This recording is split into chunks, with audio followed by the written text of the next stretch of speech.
Blackstone Audio presents The Good Girl by Mary Kubica. This book is read by Lindy Nettleton, Johnny Heller, Tom Taylorson, and Andy Arndt. For A&A. Eve, before. I'm sitting at the breakfast nook, sipping from a mug of cocoa when the phone rings. I'm lost in thought, staring out the back window at the lawn that now, in the throes of an early fall, abounds with leaves. They're dead mostly, some still clinging lifelessly to the trees. It's late afternoon. The sky is overcast, the temperature's doing a nosedive into the 40s and 50s. I'm not ready for this, I think, wondering where in the world the time has gone. Seems like just yesterday we were welcoming spring, and then, moments later, summer. The phone startles me, and I'm certain it's a telemarketer, so I don't initially bother to rise from my perch. I relish the last few hours of silence I have before James comes thundering through the front doors and intrudes upon my world, and the last thing I want to do is waste precious minutes on some telemarketer's sales pitch that I'm certain to refuse. The irritating noise of the phone stops, and then starts again. I answer it for no other reason than to make it stop. "Hello?" I ask in a vexed tone, standing now in the centre of the kitchen, one hip pressed against the island. "Mrs. Dennett?" the woman asks. I consider for a moment telling her that she's got the wrong number, or ending her pitch right there with a simple "not interested." "This is she." "Mrs. Dennett, this is Ayanna Jackson." I've heard the name before. I've never met her, but she's been a constant in Mia's life for over a year now. How many times have I heard Mia say her name? "Ayanna and I did this, Ayanna and I did that." She is explaining how she knows Mia, how the two of them teach together at the alternative high school in the city. "I hope I'm not interrupting anything," she says. I catch my breath. "Oh, no, Ayanna. I just walked in the door," I lie. Mia will be 25 in just a month, October 31st. She was born on Halloween, and so I assume Ayanna has called about this. She wants to plan a party, a surprise party, for my daughter. "Mrs. Dennett, Mia didn't show up for work today," she says. This isn't what I expect to hear. It takes a moment to regroup. "Well, she must be sick," I respond. My first thought is to cover for my daughter. She must have a viable explanation why she didn't go to work or call in her absence. My daughter is a free spirit, yes, but also reliable.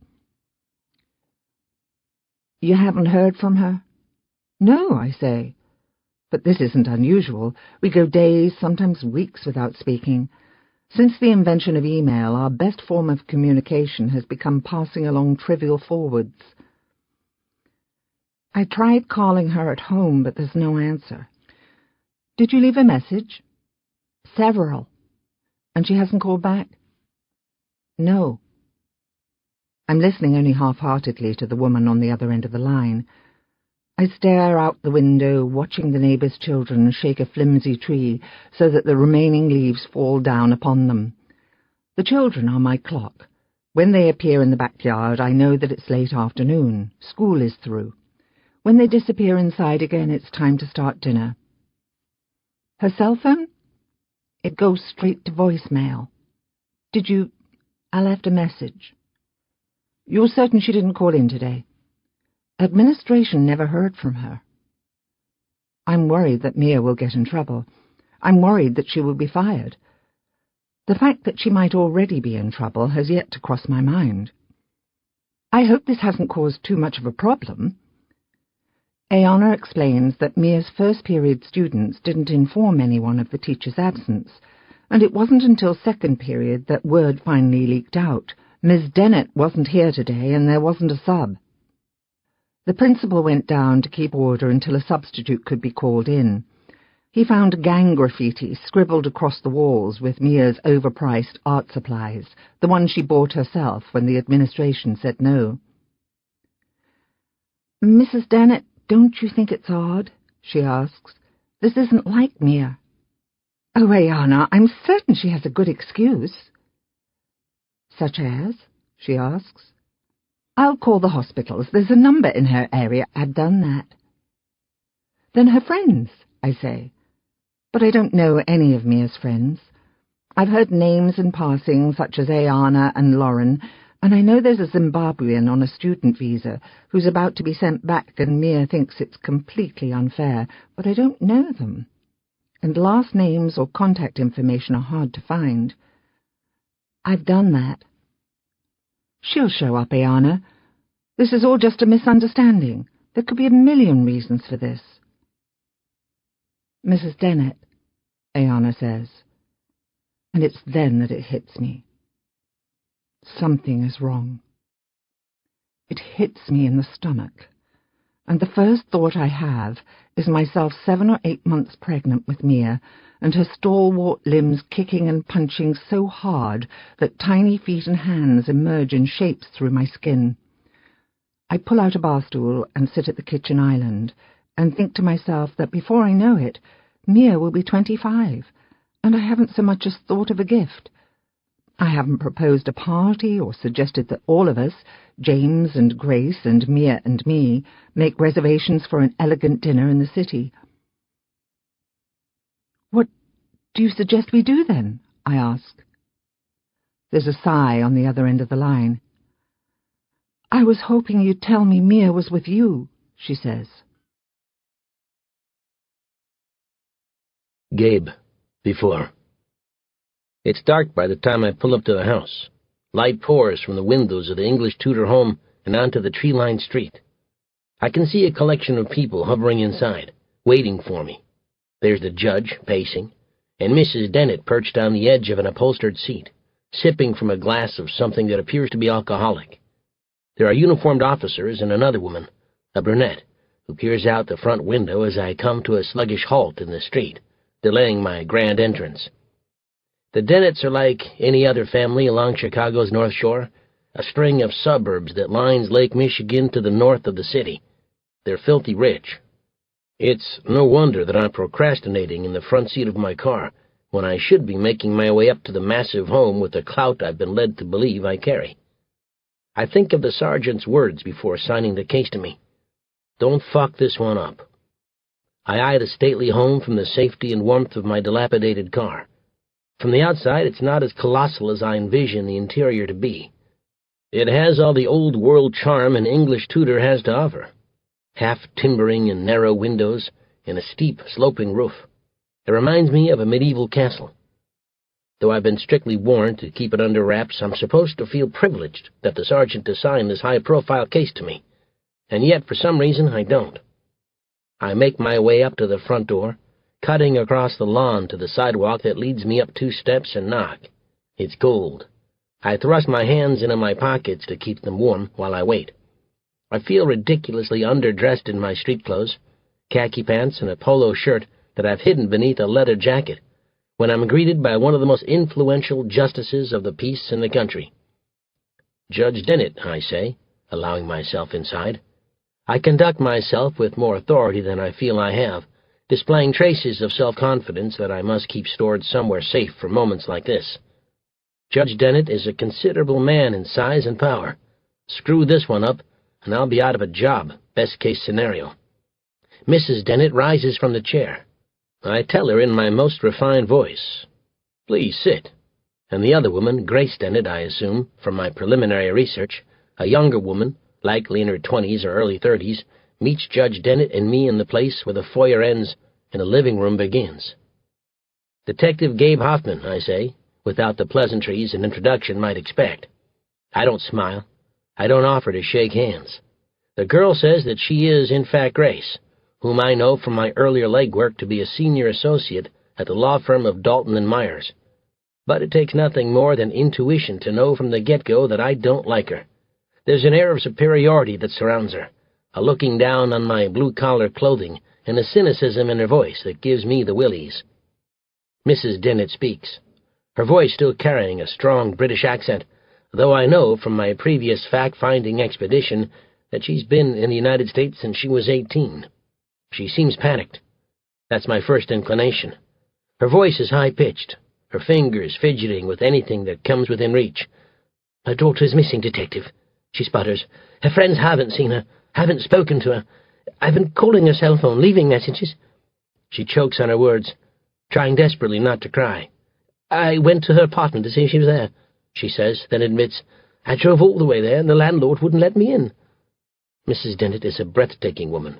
I can't help but stare at the way her long blonde hair falls clumsily over the conspicuous hint of cleavage that pokes through her blouse, where she's left the top button undone. I've seen pictures before of Mrs. Dennett, standing beside her husband on the courthouse steps, but the photos do nothing compared to seeing Eve Dennett in the flesh. "When is the last time you spoke to her?" I ask. "Last week," the judge says. "Not last week, James," Eve says. She pauses, aware of the annoyed look on her husband's face because of the interruption, before continuing. "The week before. Maybe even the one before that. That's the way our relationship is with Mia. We go for weeks sometimes without speaking." "So this isn't unusual, then," I ask, "to not hear from her for a while?" "No," Mrs. Dennett concedes. "And what about you, Grace?" "We spoke last week, just a quick call, Wednesday, I believe. Maybe Thursday. Yes, it was Thursday, because she called as I was walking into the courthouse for a hearing on a motion to suppress." She throws that in, just so I know she's an attorney, as if the pinstripe blazer and leather briefcase beside her feet didn't already give that away. "Anything out of the ordinary?" "Just Mia being Mia." "And that means—" "Gabe," the judge interrupts. "Detective Hoffman," I assert authoritatively. "If I have to call him judge, he can certainly call me detective. Mia is very independent. She moves to the beat of her own drum, so to speak. So, hypothetically, your daughter has been gone since Thursday. A friend spoke to her yesterday, saw her at work. What time?" "I don't know. 3 p.m. I glance at my watch. "So she's been missing for 27 hours. "Is it true that she's not considered missing until she's been gone for 48 hours? Mrs. Dennett asks. "Of course not, Eve," her husband replies in a degrading tone. "No, ma'am," I say. I try to be extra cordial. I don't like the way her husband demeans her. In fact, the first 48 hours are often the most critical in missing persons cases. The judge jumps in. "My daughter is not a missing person. She's misplaced. She's doing something rash and negligent, something irresponsible, but she's not missing." "Your Honor, who was the last one to see your daughter then, before she was—" I'm a smartass, and so I have to say it— misplaced. It's Mrs. Dennett who responds. "A woman named Ayanna Jackson. She and me are co-workers." "Do you have a contact number?" "On a sheet of paper in the kitchen." I nod toward one of the officers, who heads into the kitchen to get it. "Is this something Mia has done before?" "No, absolutely not." But the body language of Judge and Grace Dennett says otherwise. "That's not true, ma'am," Grace chides. I watch her expectantly. Lawyers just love to hear themselves speak. "On 5 or 6 different occasions, Mia disappeared from the house, spent the night doing God knows what with God knows whom." Yes, I think to myself, Grace Dennett is a bitch. Grace has dark hair like her dad's. She's got her mother's height and her father's shape. Not a good mix. Some people might call it an hourglass figure. I probably would too if I liked her. But instead I call it plump. "That's completely different. She was in high school. She was a little naive and mischievous, but—" "Eve, don't read more into this than there is," Judge Dennett says. "Does Mia drink?" I ask. "Not much," Mrs. Dennett says. "How do you know what Mia does, Eve? You too rarely speak." She puts her hand to her face to blot a runny nose, and for a moment I am so taken aback by the size of the rock on her finger that I don't hear James Dennett rambling on about how his wife had put in the call to Eddie. Mind you, I'm struck here by the fact that not only is the judge on a first-name basis with my boss, but he's also on a nickname basis, before he got home. Judge Dennett seems convinced that his daughter is out for a good time, and that there's no need for any official involvement. "You don't think this is a case for the police?" I ask. "Absolutely not. This is an issue for the family to handle." "How's Mia's work ethic?" "Excuse me?" The judge retorts as wrinkles form across his forehead, and he rubs them away with an aggravated hand. "Her work ethic. Does she have a good employment history? Has she ever skipped work before? Does she call in often? Claim she's sick when she's not?" "I don't know. She has a job. She gets paid. She supports herself. I don't ask questions. Mrs. Dennett, she loves her job. She just loves it. Teaching is what she always wanted to do. Mia is an art teacher. High school. I jot this down in my notes as a reminder. The judge wants to know if I think that's important. Might be, I respond. And why is that? Your Honor, I'm just trying to understand your daughter. Understand who she is, that's all. Mrs. Dennett is now on the verge of tears. Her blue eyes begin to swell and redden as she pathetically attempts to suppress the tiny drips. You think something's happened to Mia? I'm thinking to myself, isn't that why you called me here? You think something has happened to Mia, but instead I say, I think we act now and thank God later when this all turns out to be a big misunderstanding. I'm certain she's fine, I am, but I'd hate to overlook this whole thing without at least looking into it. I'd kick myself if it turned out everything wasn't fine. How long has Mia been living on her own? I ask. It'll be 7 years and 30 days, Mrs. Dennett states point-blank. I'm taken aback. You keep count? Down to the day? It was her 18th birthday. She couldn't wait to get out of here. I won't pry, I say, but the truth is I don't have to. I can't wait to get out of here, too. Where does she live now? The judge responds. An apartment in the city, close to Clark and Addison. I'm an avid Chicago Cubs fan, and so this is thrilling for me. Just mention the words Clark or Addison, and my ears perk up like a hungry puppy. Wrigleyville, that's a nice neighborhood. Safe. I'll get you the address, Mrs. Dennett offers. I would like to check it out if you don't mind, see if any windows are broken, signs of forced entry. Mrs. Dennett's voice quavers as she asks, You think someone broke into Mia's apartment? I try to be reassuring. I just want to check, Mrs. Dennett. Does the building have a doorman? No. A security system? Cameras? How are we supposed to know that? The judge growls. Don't you visit? I ask before I can stop myself. I wait for an answer, but it doesn't come. Eve, after. I zip her coat for her and pull a hood over her head, and we walk out into the uncompromising Chicago wind. We need to hurry now, I say, and she nods, though she doesn't ask why. The gusts nearly knock us over as we make our way to James's SUV, parked a half-dozen feet away, and as I reach for her elbow, the only thing I'm certain of is that if one of us falls, we are both going down. The parking lot is a sheet of ice 4 days after Christmas. I do my best to shield her from the cold and the relentless wind, pulling her into me and wrapping an arm around her waist to keep her warm, though my own petite figure is quite smaller than her own, and I'm certain I fail miserably at the task. We go back next week, I say to Mia as she climbs into the passenger seat, my voice loud over the clatter of doors slamming and seat belts locking. The radio shouts at us, the car's engine on the verge of death on this bitter day. Mia flinches, and I ask James to please turn the radio off. In the back seat, Mia is quiet, staring out the window and watching the cars, 3 of them, as they encircle us like a shiver of hungry sharks, their drivers meddlesome and ravenous. One lifts a camera to his eye, and the flash all but blinds us. Where the hell are the cops when you need them? James asks no one in particular, and then blares the horn until Mia's hands rise up to cover her ears from the horrible sound. The cameras flash again.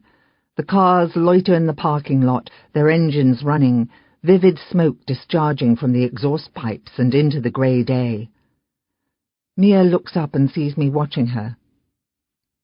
Did you hear me, Mia? I ask, my voice kind. She shakes her head, and I can all but hear the bothersome thought that runs through her mind. Chloe, my name is Chloe. Her blue eyes are glued to my own, which are red and watery from holding back tears, something that has become commonplace since Mia's return, though as always James is there, reminding me to keep quiet. I try hard to make sense of it all, affixing a smile to my face, forced and yet entirely honest, and the unspoken words ramble through my mind. I just can't believe you're home. I'm careful to give Mia elbow room, not quite certain how much she needs, but absolutely certain that I don't want to overstep. I see her malady in every gesture and expression, in the way she stands, no longer brimming with self-confidence as the Mia I know used to be. I understand that something dreadful has happened to her. I wonder, though, does she sense that something has happened to me? Mia looks away. "We go back to see Dr. Rhodes next week," I say, and she nods in response. "Tuesday." "What time?" James asks. 1 o'clock. He consults his smartphone with a single hand, and then tells me that I will have to take Mia to the appointment alone. He says there is a trial, which he cannot miss, and besides, he says, he's sure I can handle this alone. I tell him that of course I can handle it, but I lean in and whisper into his ear, "She needs you now. You're her father." I remind him that this is something we discussed and agreed to, and how he promised. He says that he will see what he can do, but the doubt weighs heavily on my mind. I can tell that he believes his unwavering work schedule does not allow time for family crises such as this. In the back seat, Mia stares out the window, watching the world fly by as we soar down I-94 and out of the city. It's approaching 3:30 on a Friday afternoon, the weekend of the new year, and so traffic is an ungodly mess. We come to a stop and wait, and then inch forward at a snail's pace, no more than 30 miles per hour on the expressway.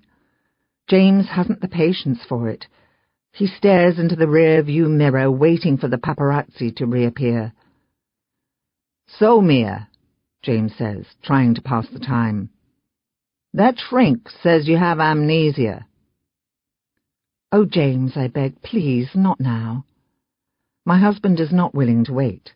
He wants to get to the bottom of this. It's been barely a week since Mia has been home, living with James and me since she's not fit to be on her own. I think of Christmas Day, when the tired maroon car pulled sluggishly into the drive with Mia in tow. I remember the way James, nearly always detached, nearly always blasé, forced himself through the front door and was the first to greet her, to gather the emaciated woman in his arms on our snow-covered drive, as if it had been him, rather than me, who spent those long, fearful months in mourning. But since then I've watched as that momentary relief shriveled away, as Mia in her oblivion became tiresome to James, just another one of the cases on his ever-growing caseload rather than our daughter. "Then when?" "Later, please. And besides, that woman is a professional, James," I insist. "A psychiatrist. She is not a shrink." "Fine, then. Mia, that psychiatrist says you have amnesia," he repeats. But Mia doesn't respond. He watches her in the rear-view mirror, these dark brown eyes that hold her captive.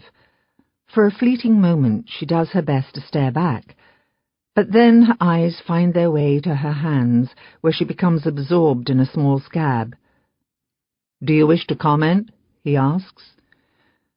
"That's what she told me, too," she says, and I remember the doctor's words as she sat across from James and me in the unhappy office, Mia having been excused and sent to the waiting room to browse through outdated fashion magazines, and gave us, verbatim, the textbook definition of acute stress disorder, and all I could think of were those poor Vietnam veterans.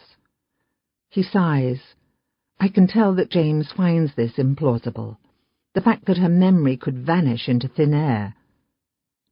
"So how does it work, then? You remember I'm your father and this is your mother, but you think your name is Chloe?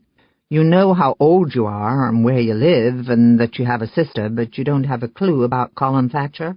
You honestly don't know where you've been for the past 3 months?" I jump in to Mia's defense and say, "It's called selective amnesia, James." "You're telling me she picks and chooses things she wants to remember?" "Mia doesn't do it. Her subconscious or unconscious or something like that is doing it, putting painful thoughts where she can't find them. It's not something she's decided to do. It's her body's way of helping her cope." "Cope with what?" "The whole thing, James, everything that happened." He wants to know how we fix it. This I don't know for certain, but I suggest time, I suppose. Therapy, drugs, hypnosis. He scoffs at this, finding hypnosis as bona fide as amnesia. What kind of drugs? Antidepressants, James, I respond. I turn around and, with a pat on Mia's hand, say, maybe her memory will never come back, and that will be okay too. I admire her for a moment, a near mirror image of myself, though taller and younger and unlike me, years and years away from wrinkles and the white locks of hair that are beginning to intrude upon my mass of dirty blonde. How will antidepressants help her remember? They'll make her feel better. He is always entirely candid. This is one of James's flaws. Well, hell, Eve, if she can't remember, then what's there to feel bad about? He asks, and our eyes stray out the windows at the passing traffic. The conversation considered through. Gabe, before. The high school where Mia Dennett teaches is located on the northwest side of Chicago in an area known as North Center. It's a relatively good neighborhood, close to her home, a mostly Caucasian population with an average monthly rent over $1,000. This all bodes well for her. If she was working in Englewood, I wouldn't be so sure. The purpose of the school is to provide an education to high school dropouts. They offer vocational training, computer training, life skills, etc., in small settings. Enter Mia Dennett, the art teacher, whose purpose is to add the non-traditional flair that's been taken out of traditional high schools, those needing more time for math and science to bore the hell out of 16-year-old misfits who couldn't give a damn. Ayanna Jackson meets me in the office. I have to wait a good 15 minutes for her because she's in the middle of class, and so I squeeze my body onto one of those small, emasculating plastic school chairs and wait. This is something that certainly does not come easy to me. I'm far from the six-pack of my former days, though I like to think I wear the extra weight well. The secretary keeps her eyes locked on me the entire time, as if I'm a student sent down to have a chat with the principal. This is a scene with which I'm sadly accustomed. Many of my high school days spent in this very predicament. "You're trying to find Mia," she says, as I introduce myself as Detective Gabe Hoffman. I tell her that I am. It's been nearly 4 days since anyone has seen or spoken to the woman, and so she's been officially designated as missing, much to the judge's chagrin. It's been in the papers, on the news, and every morning when I roll out of bed, I tell myself that today will be the day I find Mia Dennett and become a hero. "When's the last time you saw Mia?" "Tuesday." "Where?" "Here." We make our way into the classroom, and Ayanna, she begs me not to call her Ms. Jackson, invites me to sit down on one of those plastic chairs attached to the broken graffiti-covered desk. "How long have you known Mia?" She sits down at her desk in a comfy leather chair, and I feel like a kid, though in reality I top her by a good foot. She crosses her long legs, the slit of a black skirt falling open and exposing flesh. 3 years, as long as Mia's been teaching." "Does Mia get along with everyone, the students, staff?" She's solemn. "There's no one Mia doesn't get along with." Ayanna goes on to tell me about Mia, about how when she first arrived at the alternative school there was a natural grace about her, about how she empathized with the students and behaved as if she too had grown up on the streets of Chicago, about how Mia organized fundraisers for the school to pay for needy students' supplies. You never would have known she was a Dennett. According to Ms. Jackson, most new teachers don't last long in this type of educational setting. With the market the way it is these days, sometimes an alternative school is the only place hiring, and so college grads accept the position until something else comes along. But not Mia. This was where she wanted to be. "Let me show you something," she says, and she pulls a stack of papers from a letter tray on her desk. She walks closer and sits down on one of the student desks beside me. She sets the mound of paper before me, and what I see first is a scribble of bad penmanship, worse than my own. "This morning, the students worked on their journal entries for the week," she explains, and as my eyes peruse the work, I see the name Ms. Dennett more times than I can count. "We do journal entries each week. The assignment this week," she explains, "was to tell me what they wanted to do with themselves after high school." I mulled this over for a minute, seeing the words Ms. Dennett splattered over almost every sheet of paper. "But 99% of the students are thinking of nothing but Mia," she concludes, and I can hear, by the dejection in her voice, that she too can think of little but Mia. Did Mia have trouble with any of the students? I ask, just to be sure. But I know what her answer is going to be before she shakes her head. What about a boyfriend? I ask. I guess, she says, if you could call him that. Jason something or other. I don't know his last name, nothing serious. They've only been dating a few weeks, maybe a month, but no more. I jot this down. The Dennetts made no reference to a boyfriend. Is it possible they don't know? Of course it's possible. With the Dennett family, I'm beginning to learn anything is possible. Do you know how to get in touch with him? He's an architect, she says, some firm off Wabash. She meets him there most Friday nights for happy hour. Wabash and... I don't know, maybe Wacker? Somewhere along the river. Sounds like a wild goose chase to me, but I'm up for it. I make note of this information in my yellow pad. The fact that Mia Dennett has an elusive boyfriend is great news for me. In cases like this, it's always the boyfriend. Find Jason, and I'm sure to find Mia as well. Or what's left of her. Considering she's been gone for 4 days, I'm starting to think this story might have an unhappy ending. Jason works by the Chicago River. Bad news. God knows how many bodies are pulled out of that river every year. He's an architect, so he's smart. Good at solving problems. Like how to discard a 120-pound body without anyone noticing.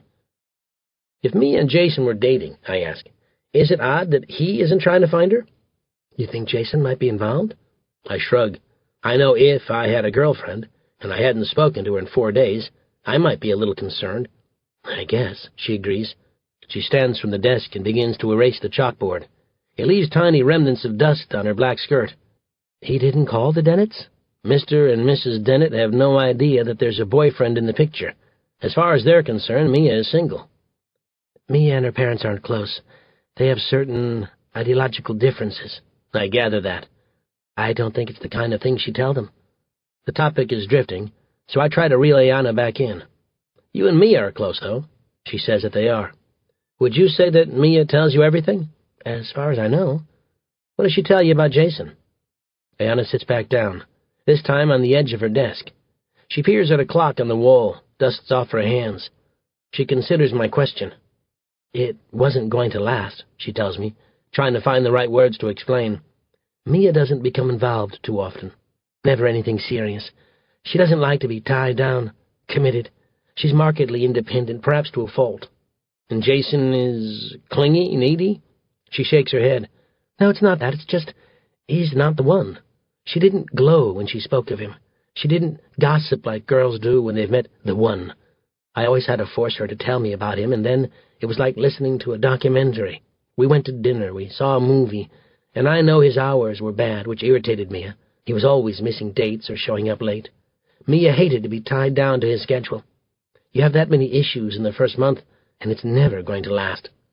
So it was possible Mia was planning to break up with him. I don't know.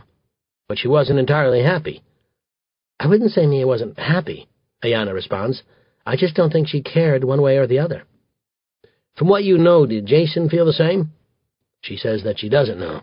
Mia was rather aloof when she spoke of Jason. The conversations were nondescript, a checklist of things they had done that day, details of the man's statistics. Height, weight, hair and eye color, though remarkably no last name. But Mia never mentioned if they kissed, and there's no reference to that tingly feeling in the pit of your stomach, Ayana's words, not mine, when you've met the man of your dreams. She seemed upset when Jason stood her up, which, by Ayana's account, happened often, and yet she didn't seem particularly excited on the nights they planned a late-night rendezvous down by the Chicago River. And you'd characterize this as disinterest, I ask. In Jason? The relationship? The whole thing? Mia was passing time until something better came along. Did they fight? Not that I know of. But if there was a problem, Mia would have told you, I suggest. I'd like to think she would have, the woman responds, her dark eyes becoming sad. A bell rings in the distance, followed by the clatter of footsteps in the hall. Ayana Jackson rises to her feet, which I take is my cue. I say that I'll be in touch and leave her with my card, asking that she call if anything comes to mind. Eve, after. I'm halfway down the stairs when I see them. A news crew on the sidewalk before our home. They stand shivering with cameras and microphones. Tammy Palmer from the local news, in a tan trench coat and knee-high boots, on my front lawn, Her back is toward me, a man counting down on his fingers, 3, 2, and as he points at Tammy, I all but hear her broadcast begin. I'm standing here at the home of Mia Dennett. This isn't the first time they've been here. Their numbers have begun to dwindle now. Their reporters moving on to other stories, same-sex marriage laws and the dismal state of the economy. But in the days after Mia's return, they were camped outside, desperate for a glimpse of the damaged woman, for any morsel of information to turn into a headline. They followed us around town in their cars until we all but locked Mia inside. There have been mysterious cars parked outside, photographers for those trashy magazines peering out of car windows with their telephoto lenses, trying to turn Mia into a cash cow. I pull the drapes closed. I spot Mia sitting at the kitchen table. I descend the stairs in silence to watch my daughter in her own world before I intrude upon it. She's dressed in a pair of ripped jeans and a snug navy turtleneck that I bet makes her eyes look just amazing. Her hair is damp from an earlier shower, drying in waves down her back. I'm addled by the thick wool socks that blanket her feet, that and the mug of coffee her hands are united around. She hears me approach and turns to look.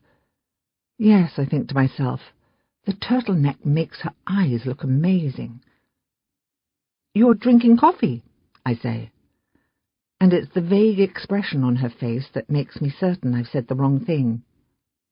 I don't drink coffee.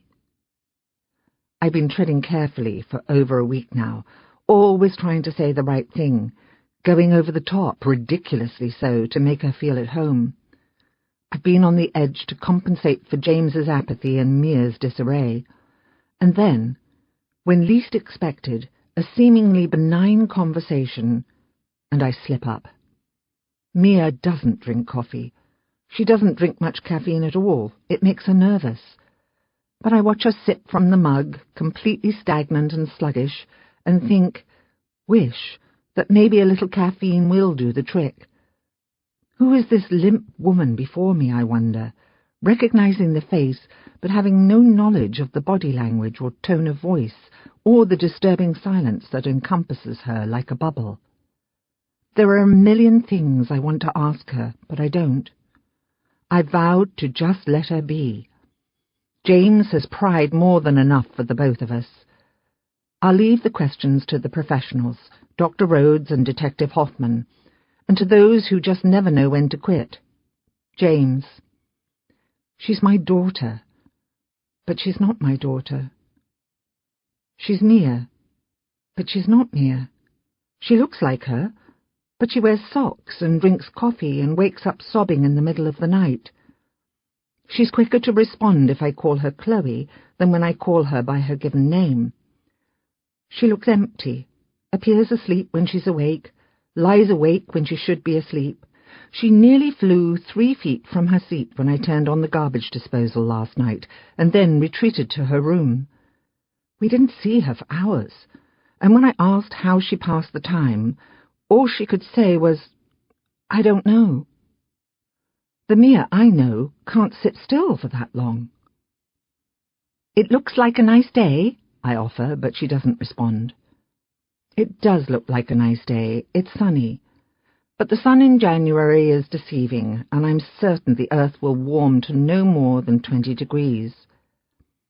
I want to show you something, I say, and I lead her from the kitchen to the adjoining dining room, where I've replaced a limited edition print with one of Mia's works of art, back in November, when I was certain she was dead.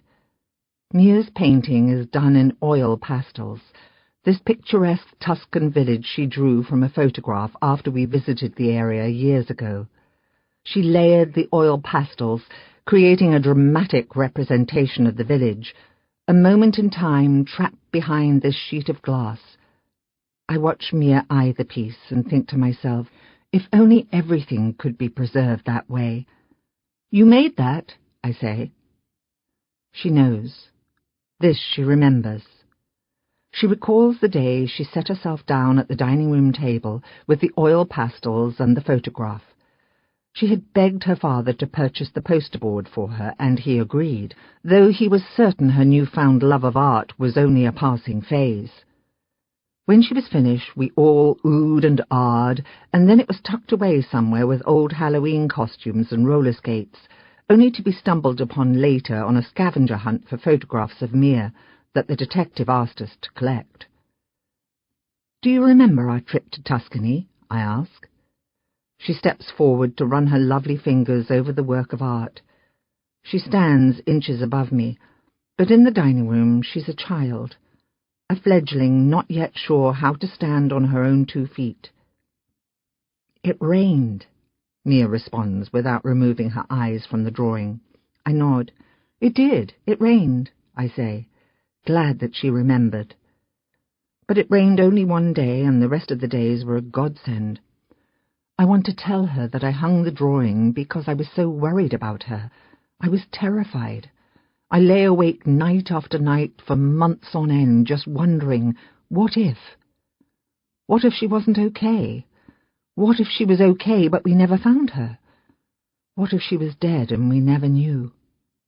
What if she was dead and we did know? The detective asking us to identify decaying remains. I want to tell Mia that I hung her Christmas stocking just in case, and that I bought her presents and wrapped them and put them under the tree. I want her to know that I left the porch light on every night, and that I must have called her cell phone 1,000 times just in case one time it didn't go straight to the voicemail. But I listened to the message over and over again, the same words, the same tone. "Hi, this is Mia. Please leave a message." Allowing myself to savor the sound of her voice for a while, I wondered, what if those were the last words I ever heard from my daughter? What if? Her eyes are hollow, her expression vacant. She has the most unflawed peaches and cream complexion I believe I have ever seen.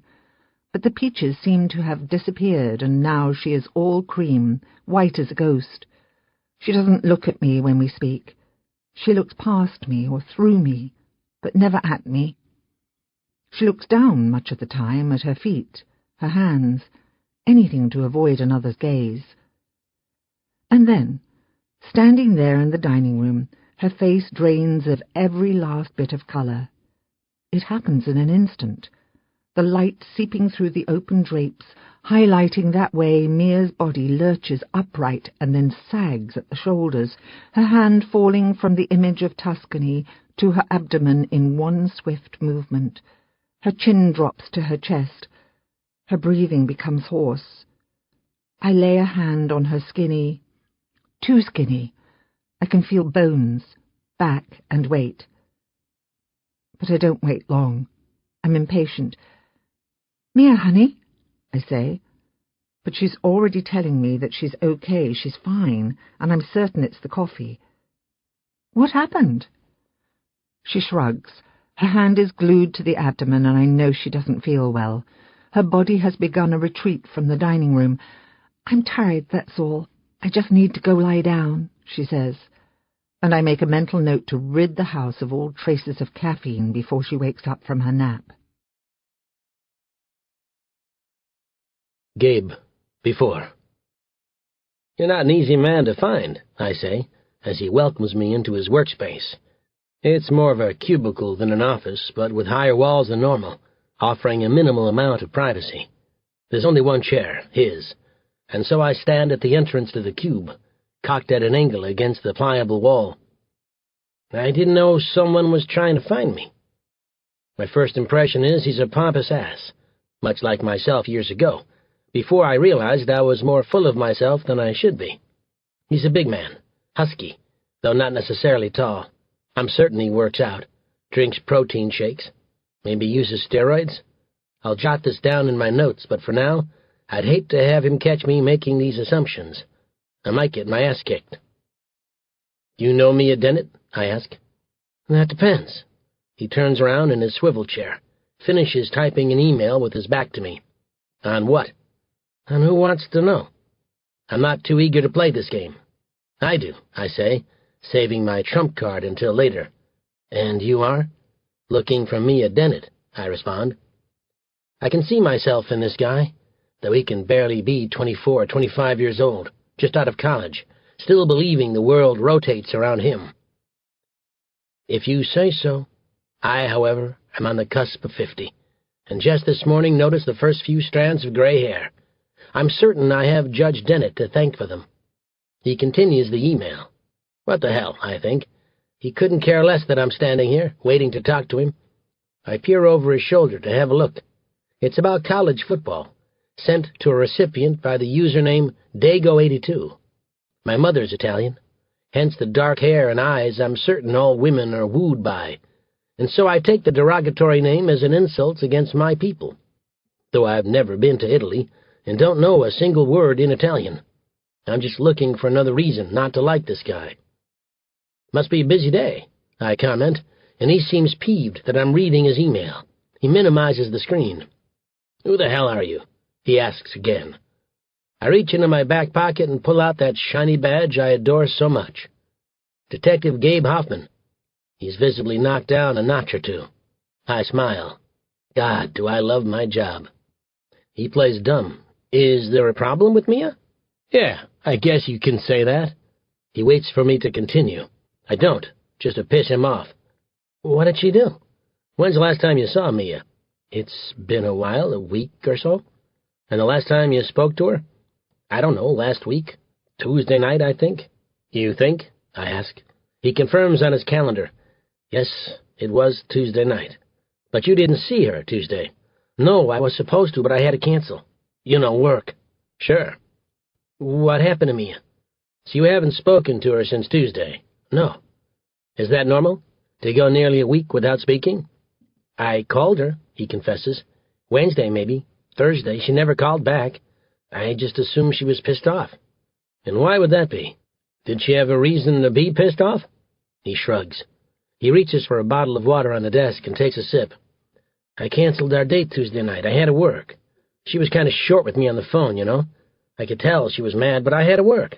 So I thought she was holding a grudge and not calling back. I don't know. What were your plans? Tuesday night?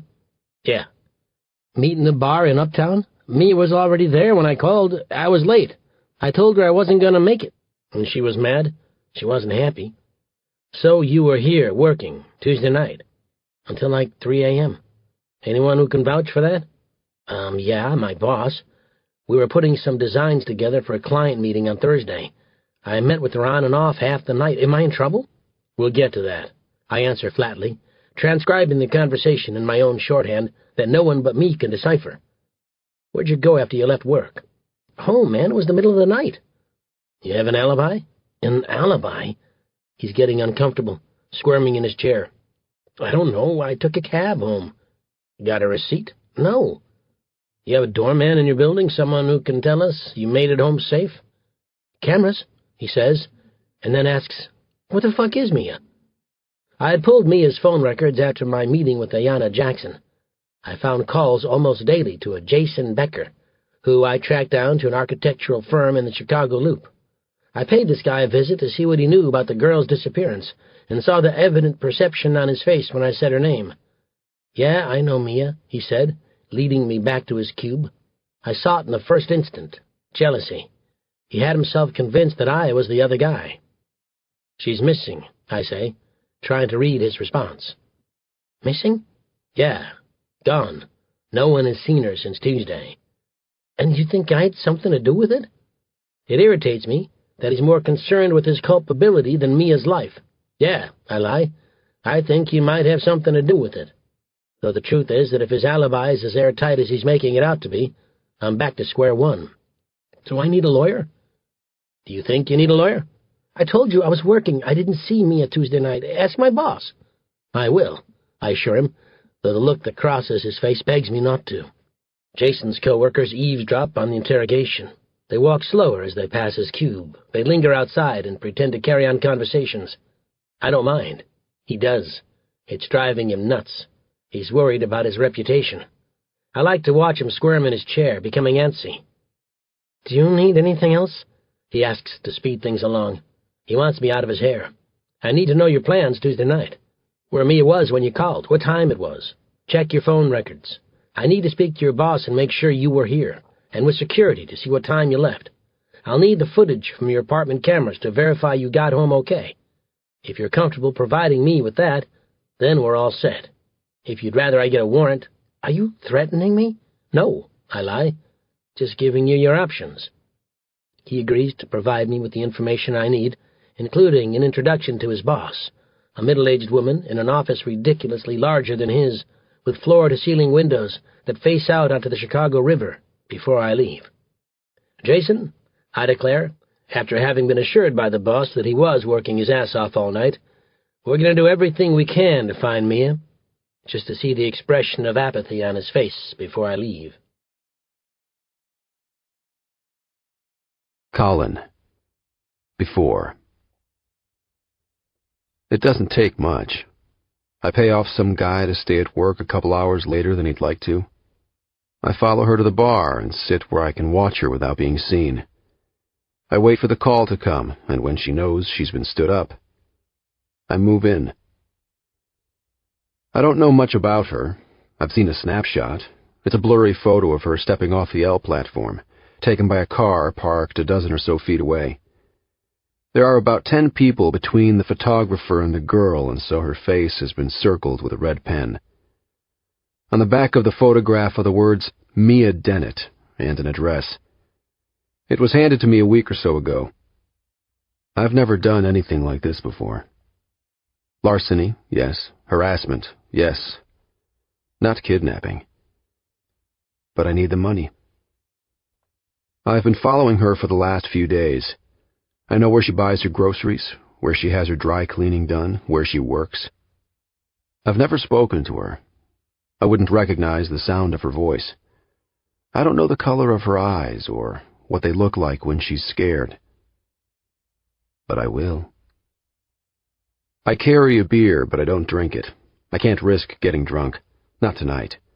But I don't want to draw attention to myself, and so I order the beer so I'm not empty-handed. She's fed up when the call comes in on her cell phone. She steps outside to take the call, and when she comes back, she's frustrated. She thinks about leaving, but decides to finish her drink. She finds a pen in her purse and doodles on a bar napkin, listening to some asshole read poetry on stage. I try not to think about it. I try not to think about the fact that she's pretty. I remind myself of the money. I need the money.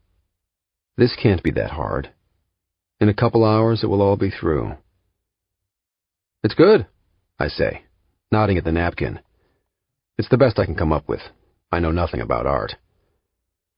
She gives me the cold shoulder when I first approach. She doesn't want a thing to do with me. That makes it easier. She barely lifts her eyes from the napkin even when I praise the candle she's drawn. She wants me to leave her alone. Thanks. She doesn't look at me. Kind of abstract. This is apparently the wrong thing to say. You think it looks like shit? Another man would laugh. He'd say he was kidding and kill her with compliments. But not me, not with her. I slide into the booth. Any other girl, any other day, I'd walk away. Any other day I wouldn't have approached her table in the first place, not the table of some bitchy-looking, pissed-off girl. I leave small talk and flirting and all that other crap to someone else. I didn't say it looked like shit. She sets her hand on her coat. I was about to leave, she says. She swallows the rest of her drink and sets the glass on the table. The booth is all yours. Like Monet, I say. Monet does that abstract stuff, doesn't he? I say it on purpose. She looks at me. I'm sure it's the first time. I smile. I wonder if what she sees is enough to lift her hand from the coat. Her tone softens and she knows she's been abrupt. Maybe not so bitchy after all. Maybe just pissed off. Monet is an impressionist painter, she says. Picasso, that's abstract art. Kandinsky, Jackson Pollock. I've never heard of them. She still plans to leave. I'm not worried. If she decides to leave, I'll follow her home. I know where she lives. and I have plenty of time. But I try anyway. I reach for the napkin that she's crumpled and set in an ashtray. I dust off the ashes and unfold it. It doesn't look like shit, I say to her, as I fold it and slide it into the back pocket of my jeans. This is enough to send her eyes roving the bar for the waitress. She thinks she'll have another drink. "You're keeping that?" she asks. "Yes." She laughs. "In case I'm famous one day?" People like to feel as if they're important. She lets it get the best of her. She tells me that her name is Mia. I say that mine is Owen. I pause long enough when she asks my name for her to say, "I didn't realize it was a hard question." I tell her that my parents live in Toledo and that I'm a bank teller. None of it is the truth. She doesn't offer much about herself. We talk about things that aren't personal. A car crash on the Dan Ryan, a freight train derailing, the upcoming World Series. She suggests we talk about something that isn't depressing. It's hard to do. She orders one drink and then another. The more she drinks, the more open she becomes. She admits that her boyfriend stood her up. She tells me about him, that they've been dating since the end of August, and she could count the number of dates he's actually kept on one hand. She's fishing for sympathy I don't offer. It's not me. At some point I scoot closer to her in the booth. At times we touch, our legs brushing against one another without intent beneath the table. I try not to think about it. About later. I try not to think about forcing her into the car or handing her over to Dalmar. I listen to her go on, about what, I don't really know, because what I'm thinking about is the money, about how far cash like that will go. This, sitting with some lady in a bar I bet my life I'd never step foot in, taking hostages for ransom, isn't my thing. But I smile when she looks at me, and when her hand touches mine, I let it stay because I know one thing. This girl might just change my life. Eve, after. I'm looking through Mia's baby book when it hits me. In 2nd grade, she had an imaginary friend named Chloe. It's there in the yellowing pages of the album, written in my own cursive, in blue ink somewhere along the margin, sandwiched between a first broken bone and a wicked case of the flu that landed her in the emergency room. Her 3rd grade picture covers part of the name Chloe, but I can make it out. I gaze at the 3rd grade picture, this portrait of a happy-go-lucky girl, still years away from braces and acne, and Colin Thatcher. She flashes this toothless grin with a mop of flaxen hair engulfing her head like flames. She's splattered with freckles, something that has disappeared over time, and her hair is shades lighter than it will eventually be. The collar of her blouse is unfolded, and I'm certain her scrawny legs are cloaked in a pair of hot pink leggings, likely a hand-me-down from Grace. There are snapshots lining the pages of the baby book. Christmas morning when Mia was 2 and Grace 7, sporting their matching pajamas, while James's greasy hair stood on end. First days of school, birthday parties. I'm seated at the breakfast nook with the baby book spread open before me, eyeing cloth diapers and baby bottles and wanting it all back. I put in a call to Dr. Rhodes. To my surprise, she answers. When I tell her about the imaginary friend, Dr. Rhodes takes off in psychological analysis.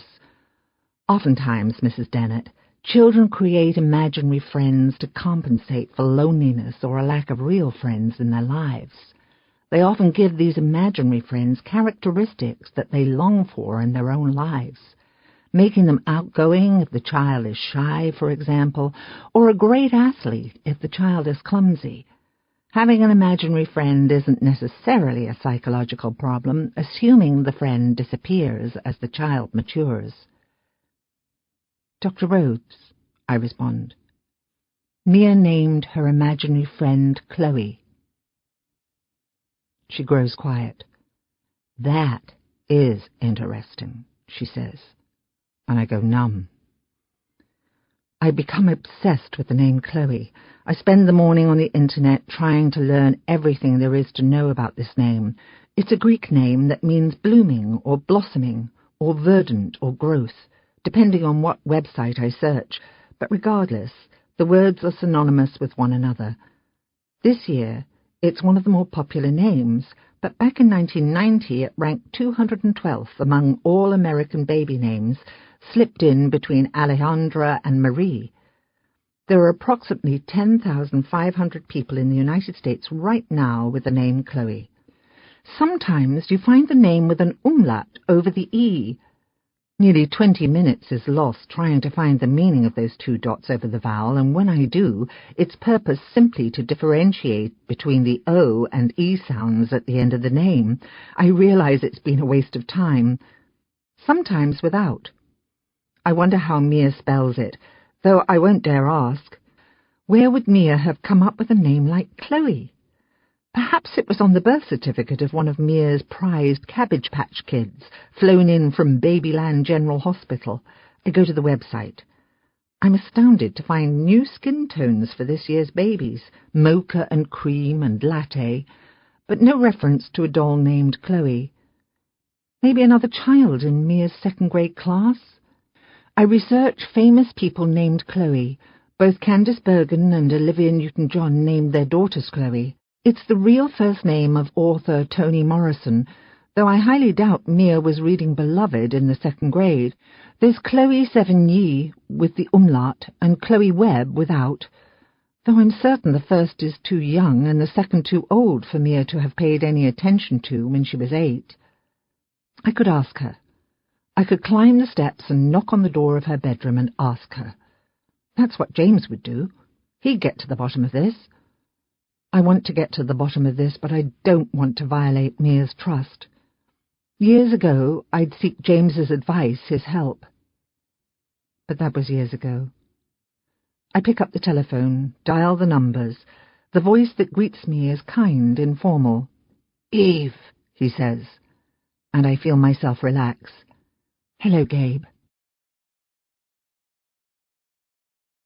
Colin. Before. I lead her to a high-rise apartment building on Kenmore. We take the elevator to the 7th floor. Loud music pours out of another apartment as we make our way down the piss-stained carpeting to a door at the end of the hall. I open the door as she stands by. It's dark in the apartment. Only the stove light is on. I cross the parquet floors and flip on a lamp beside the sofa. The shadows disappear and are replaced with the contents of my meager living.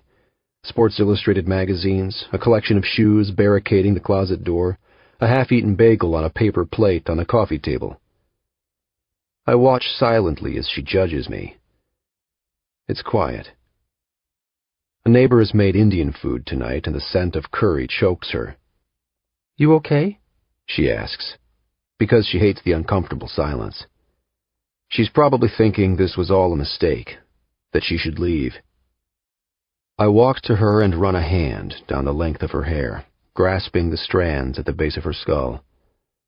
I stare at her, placing her upon a pedestal, and see in her eyes how she wishes, if only for a moment, to stay there. It's a place she hasn't been for quite some time. She forgot how it felt to have someone stare that way. She kisses me and forgets altogether about leaving. I press my lips against hers in a way that's new and familiar all at the same time. My touch is assertive. I've done this thing 1,000 times. It puts her at ease. If I were awkward, refusing to make the first move, she'd have time to reconsider. But as it is, it happens too fast. And then, as quickly as it began, it's over. I change my mind, pull away, and she asks, "What?" short of breath.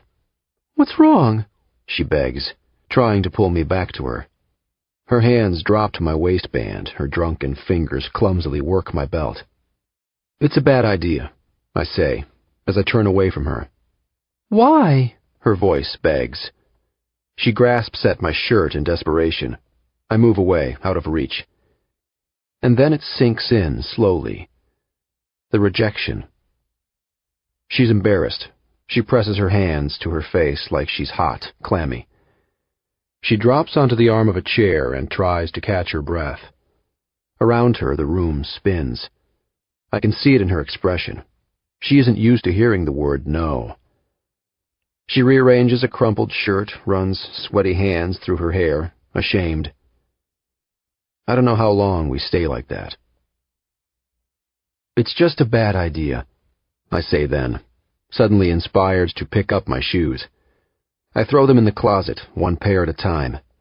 They smack the back wall.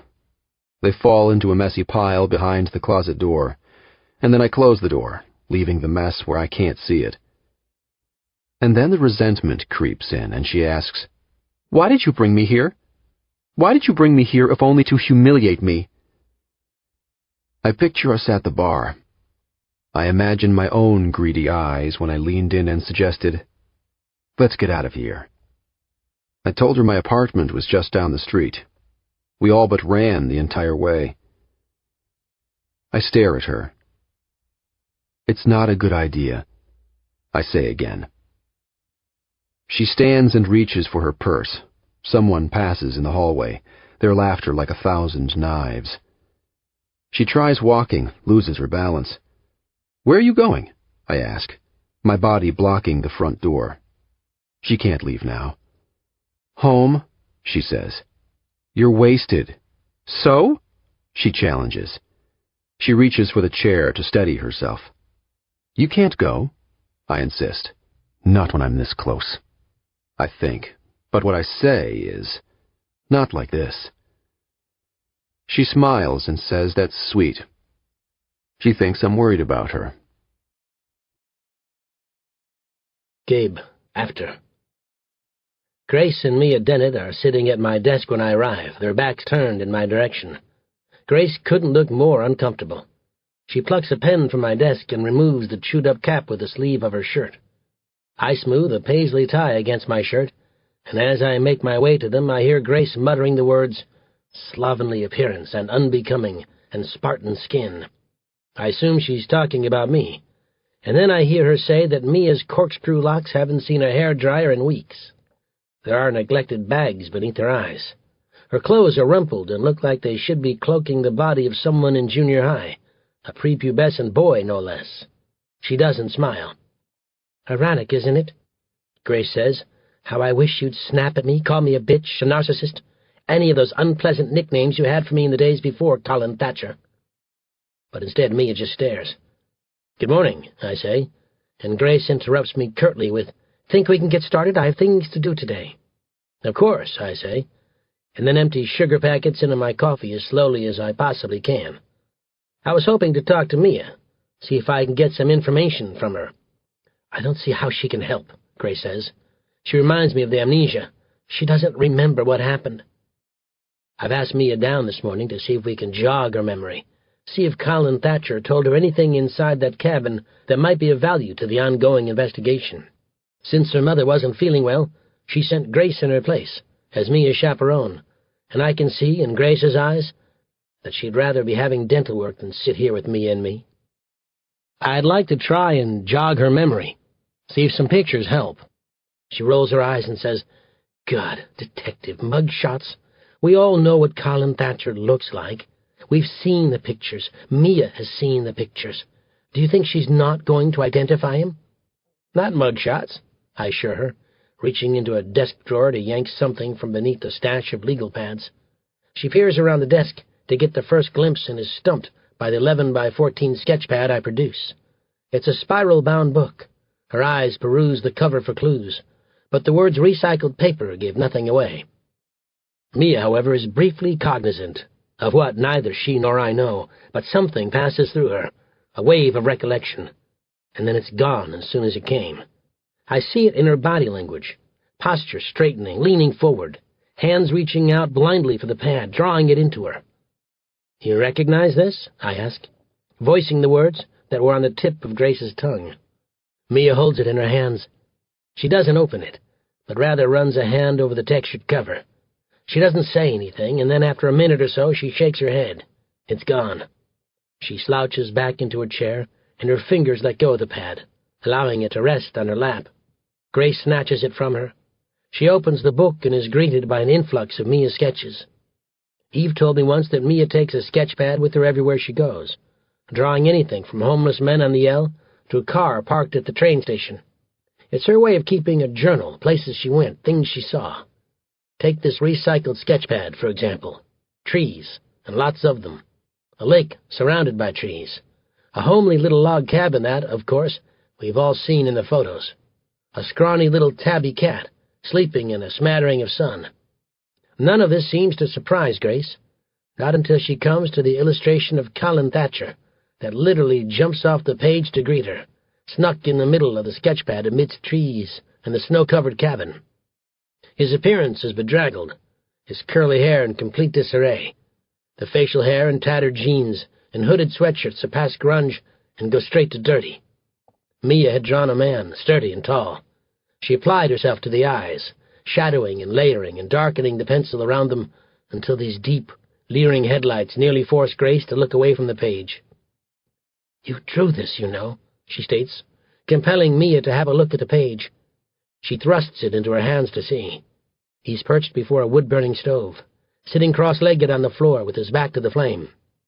Mia runs her hand over the page and smudges the pencil a tad. She peers down at her fingertips and sees the remnants of lead, rubbing it between a thumb and forefinger. "Does anything ring a bell?" I ask, sipping from my mug of coffee. "Is this—" Mia hesitates. "Him?" "If by him you mean the creep who kidnapped you, then yeah," Grace says. "That's him." I sigh. "That's Colin Thatcher."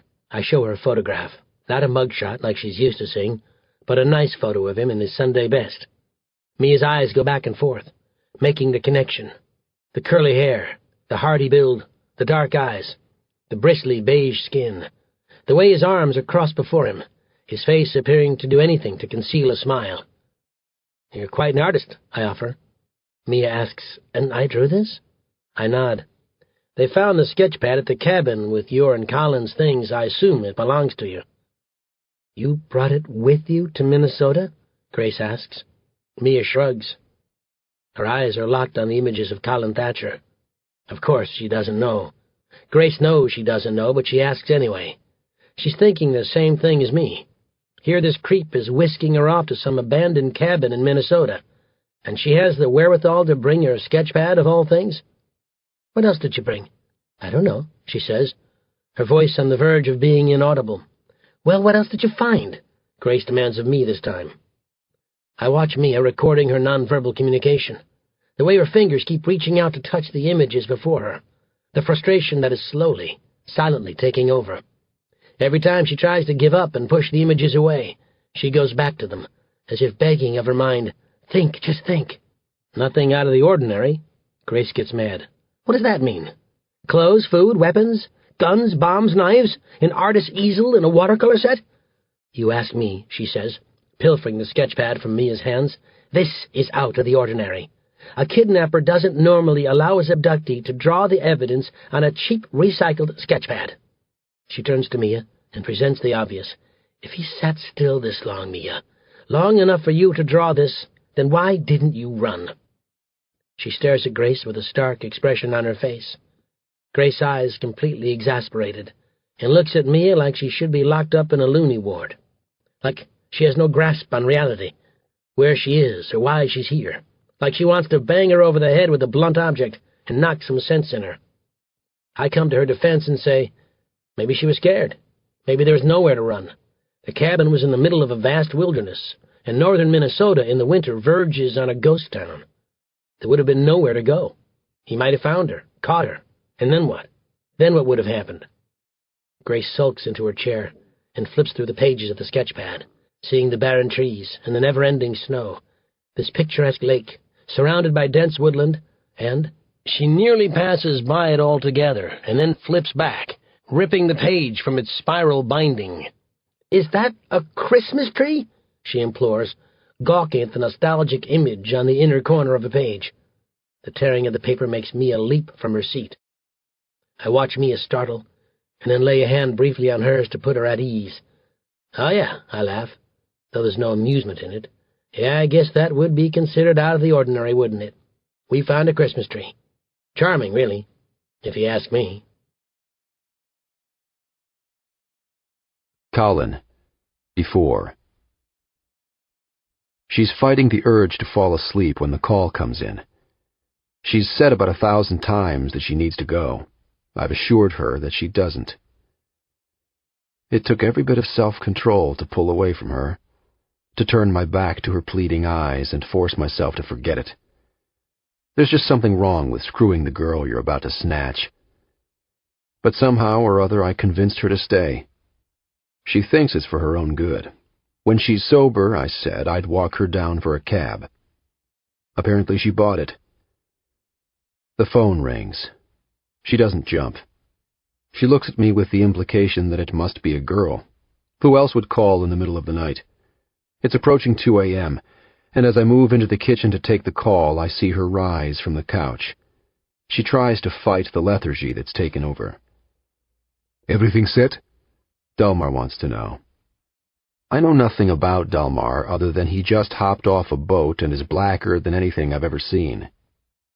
I've done jobs for Delmar before, larceny and harassment, never kidnapping.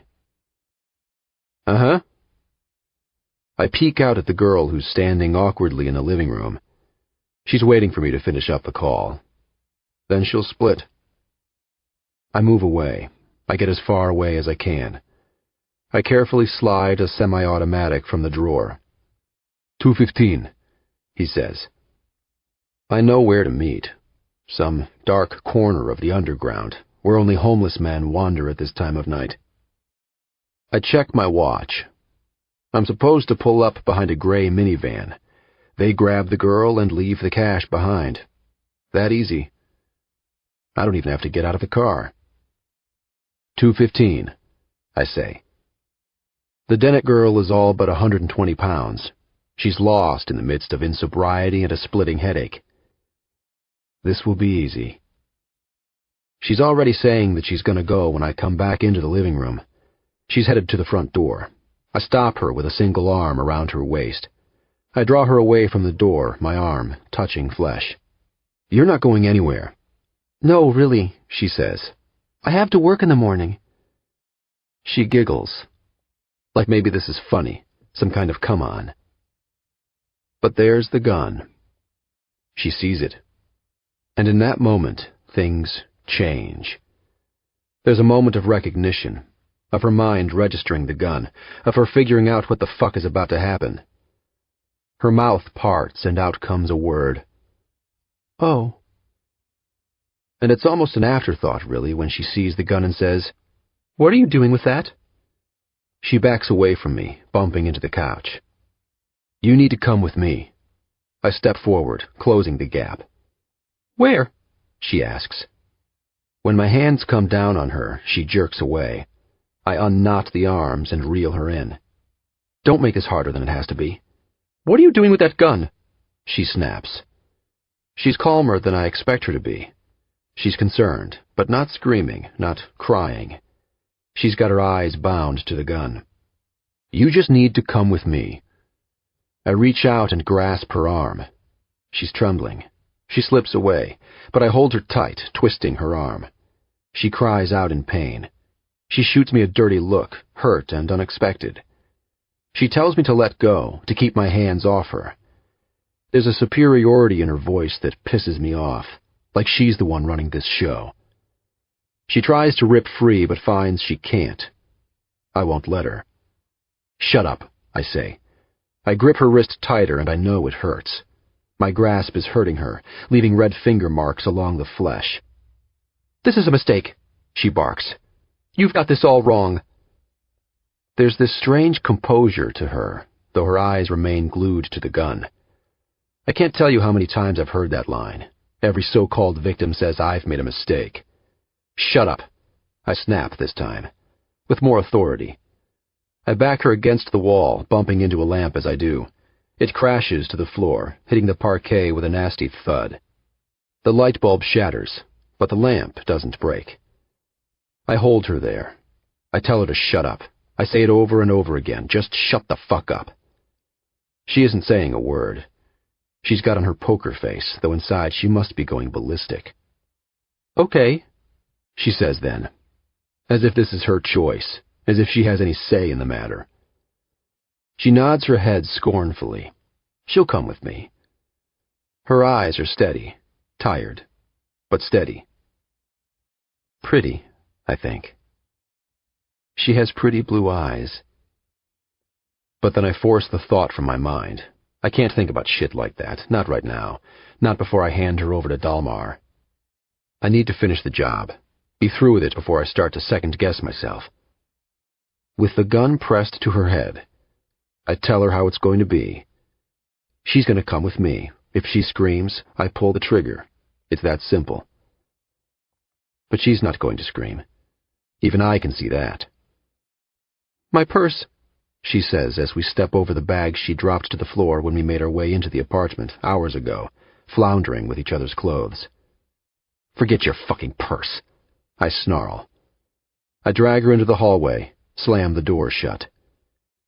It's cold outside. The wind is sailing in from the lake, blowing her hair about her face. She's freezing. My arms wrapped tightly around her torso. Not for warmth. I don't give a damn if she's cold. I don't want her to run away. I hold her so tight that her left side rubs against my right side, and at times our feet collide and we trip. We walk quickly, hurrying to the car parked on Ainsley. Hurry up, I say more than once, though we both know it's me that slows us down. I look behind, make sure we're not being trailed. She's staring at the ground, trying to avoid the cutting wind. Her coat has been abandoned in the apartment. Goosebumps line her skin. Her flimsy shirt fails to ward off the cold, early October air. There's no one on the street tonight but us. I open the door for the girl and she gets in. I don't take the time to fasten my seatbelt. I start the car and take off down the street, doing a U-turn on Ainsley and heading the wrong way on a one-way street. The streets are all but empty. I drive too fast, knowing that I shouldn't, but wanting this to be through. She's silent, her breathing steady. She's strangely sedate, though out of the corner of my eye I see her shake. The cold, the fear. I wonder what she thinks. She doesn't plead with me. She huddles into a ball on the passenger's seat of the pickup and stares out at the city. It won't be long before we pull up behind the minivan and Dalmar's men will tear her from the truck, their dirty hands all over her. Dalmar has a temper. I don't know what they have planned for the girl. Ransom, that's all I know. Hold her for ransom until her father coughs up a substantial debt. When the debt is paid, I don't know what they'll do. Kill her? Send her back home? I doubt it. And if they do, it's only after Dalmar and his guys have had a little fun with her, made it worth their while. My mind starts racing in a million different directions. And now I'm thinking, what will happen if I get caught? It'll all be for nothing. Kidnapping carries up to a 30-year sentence. I know, I checked. I thought about that more than once after Dalmar hired me. But it's one thing to think about it, and another to do it. Now here I am, with the girl in the car, thinking about 30 years in the pen. She won't look at me. At a stoplight, I stare at her. She stares ahead, and I know she can see me. I know she can feel my eyes on her. She holds her breath. She fights the urge to cry. I drive with one hand, the gun on my lap in the other. It's not so much that I give a shit about the girl, because I don't. It's that I'm wondering what happens when word leaks back home that I did this, when my name is attached to a kidnapping/murder. And it would be. Dalmar would never sign his name to this. He'd set me up. If and when this goes bad, I'll be the stooge, the scapegoat, the one on the chopping block. The light turns green. I get off on Michigan. A bunch of drunken kids stand on a corner waiting for their bus. They're monkeying around, being stupid. One of them stumbles from the curb. I swerve out of the way and almost hit him. Idiot, I mutter beneath my breath. He gives me the finger. I consider my backup plan. I always have a backup plan, for if and when things get messy. I've just never had to use it. I check the gas gauge. There's enough to get us out of the city, at least. I should get off at Whacker. The red numbers on the truck's dashboard read 212. Dalmar and his guys are in place, waiting. He could do it by himself, but he wouldn't. Dalmar never wants to get his hands dirty. He finds someone, some outcast like me, to do the shit work, so he can sit back and watch. This way, when things go south, he's clean of any misdeeds. No fingerprints at the scene, his face omitted from any photographic evidence. He lets the rest of us, his operatives, he calls us, like we're in the damn CIA, take the fall. There's probably 4 of them in the van. 4 thugs just waiting to restrain this girl who sits still beside me when she could be fighting for her life. My hands slip on the steering wheel. I'm sweating like a pig. I wipe them on my jeans and then I pound a fist against the steering wheel and the girl lets out a stifled cry. I should get off at Whacker. But I don't. I keep driving. I know this is stupid. I know everything that can go wrong. But I do it anyway. I peer in the rearview mirror, make sure that I'm not being trailed. And then I floor it. Down Michigan to Ontario, and I'm on 90 before the clock ever reaches 2:15. I don't say anything to the girl because there isn't anything I could say that she'd believe. I'm not sure at what point it happens. It's somewhere as we're driving away from the city, as the skyline starts to disappear into the blackness, as the buildings get swallowed up by the distance. She squirms in her seat, the composure starting to wane. Her eyes move, out to the side window, turning around and staring out the rear window as the city melts away. As if someone finally flipped the switch and now she realizes what the hell is happening. "Where are we going?" she demands, her voice becoming hysterical. The poker face has given way to gaping eyes, to ruddy skin. I see it in the glow of streetlights we fly past, illuminating her face every 5 seconds or so. For a split second, she begs me to let her go. I tell her to shut up. I don't want to hear it. By now she's crying. Now the waterworks have begun and she's a blubbering mess, begging me to let her go. She asks again, "Where are we going?" And I pick up the gun. I can't stand the sound of her voice, blaring and shrill. I need her to shut up. I point the gun at her and tell her to shut the fuck up. And she does. She's quiet, but she continues to cry, wiping her nose on a too short sleeve as we soar out of the city and into suburbia, trees swapping places with skyscrapers, the blue line snaking down the middle of the road. Eve after. Mia sits at the kitchen table, holding a legal-size manila envelope with her name written on the front in a very masculine all-caps script. I prepare dinner for Mia and myself. The TV is on in the next room for background noise, but the sound drifts into the kitchen, compensating for the silence between us. Mia doesn't seem to notice, but these days it makes me a nervous wreck, and so I make idle conversation to offset the silence. "Would you like chicken breast with your salad?" I ask, and she shrugs. "Whole wheat rolls or white?" I ask, but she doesn't respond. "I'll make the chicken," I say. "Your father would like chicken." But we both know that James will not be home. "What's that?" I ask, motioning to the item in her hands. "What's what?" she asks. "The envelope." "Oh," she says, "this." I set a frying pan on the stove, slamming it down without intent. She starts, and I'm quick to apologize, filled with shame.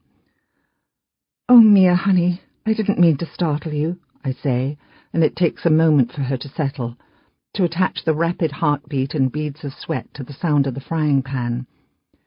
She says that she doesn't know why she feels like this. She says that she used to enjoy when darkness set in, when the outside world changed. She describes it for me, the way the street lights and buildings twinkled in the night sky. She says that she liked the anonymity of it, and all the possibilities that developed when the sun went to sleep. But now the darkness terrifies her. All the nameless things on the other side of the silk drapes. Mia never used to be afraid. She would wander city streets well after dark and feel perfectly safe. She confides that she often found solace in deafening traffic, obtrusive car horns and sirens that blared at all times of the night, but now the sound of a frying pan rattles her nerves. I'm overly apologetic, and Mia tells me that it's all right. She listens to the television in the other room. The evening news has given way to a 7 o'clock sitcom. "Mia?" I ask, and she turns to me. "What?" she asks. "The envelope." I motion toward it, and it's then that she remembers. She turns it over in her hands. "That policeman gave it to me," she says. I'm slicing a tomato. "Detective Hoffman?" "Yes." Mia usually only comes downstairs when James is gone. The rest of the time she hides. I'm certain this room must remind her of her childhood. The room is the same as it's been for a dozen years or more. The paint, the colour of butter, the mood lighting. Candles are lit. The track lighting is dimmed.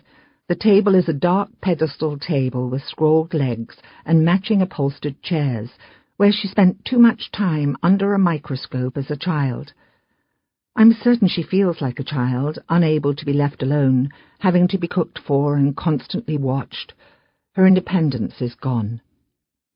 Yesterday she asked when she could go home, to her own apartment, and all I replied was, "In time."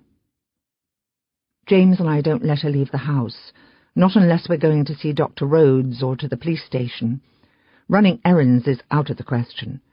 For days the doorbell rang from dawn to dusk. Men and women with microphones and video cameras awaiting us on the front stoop.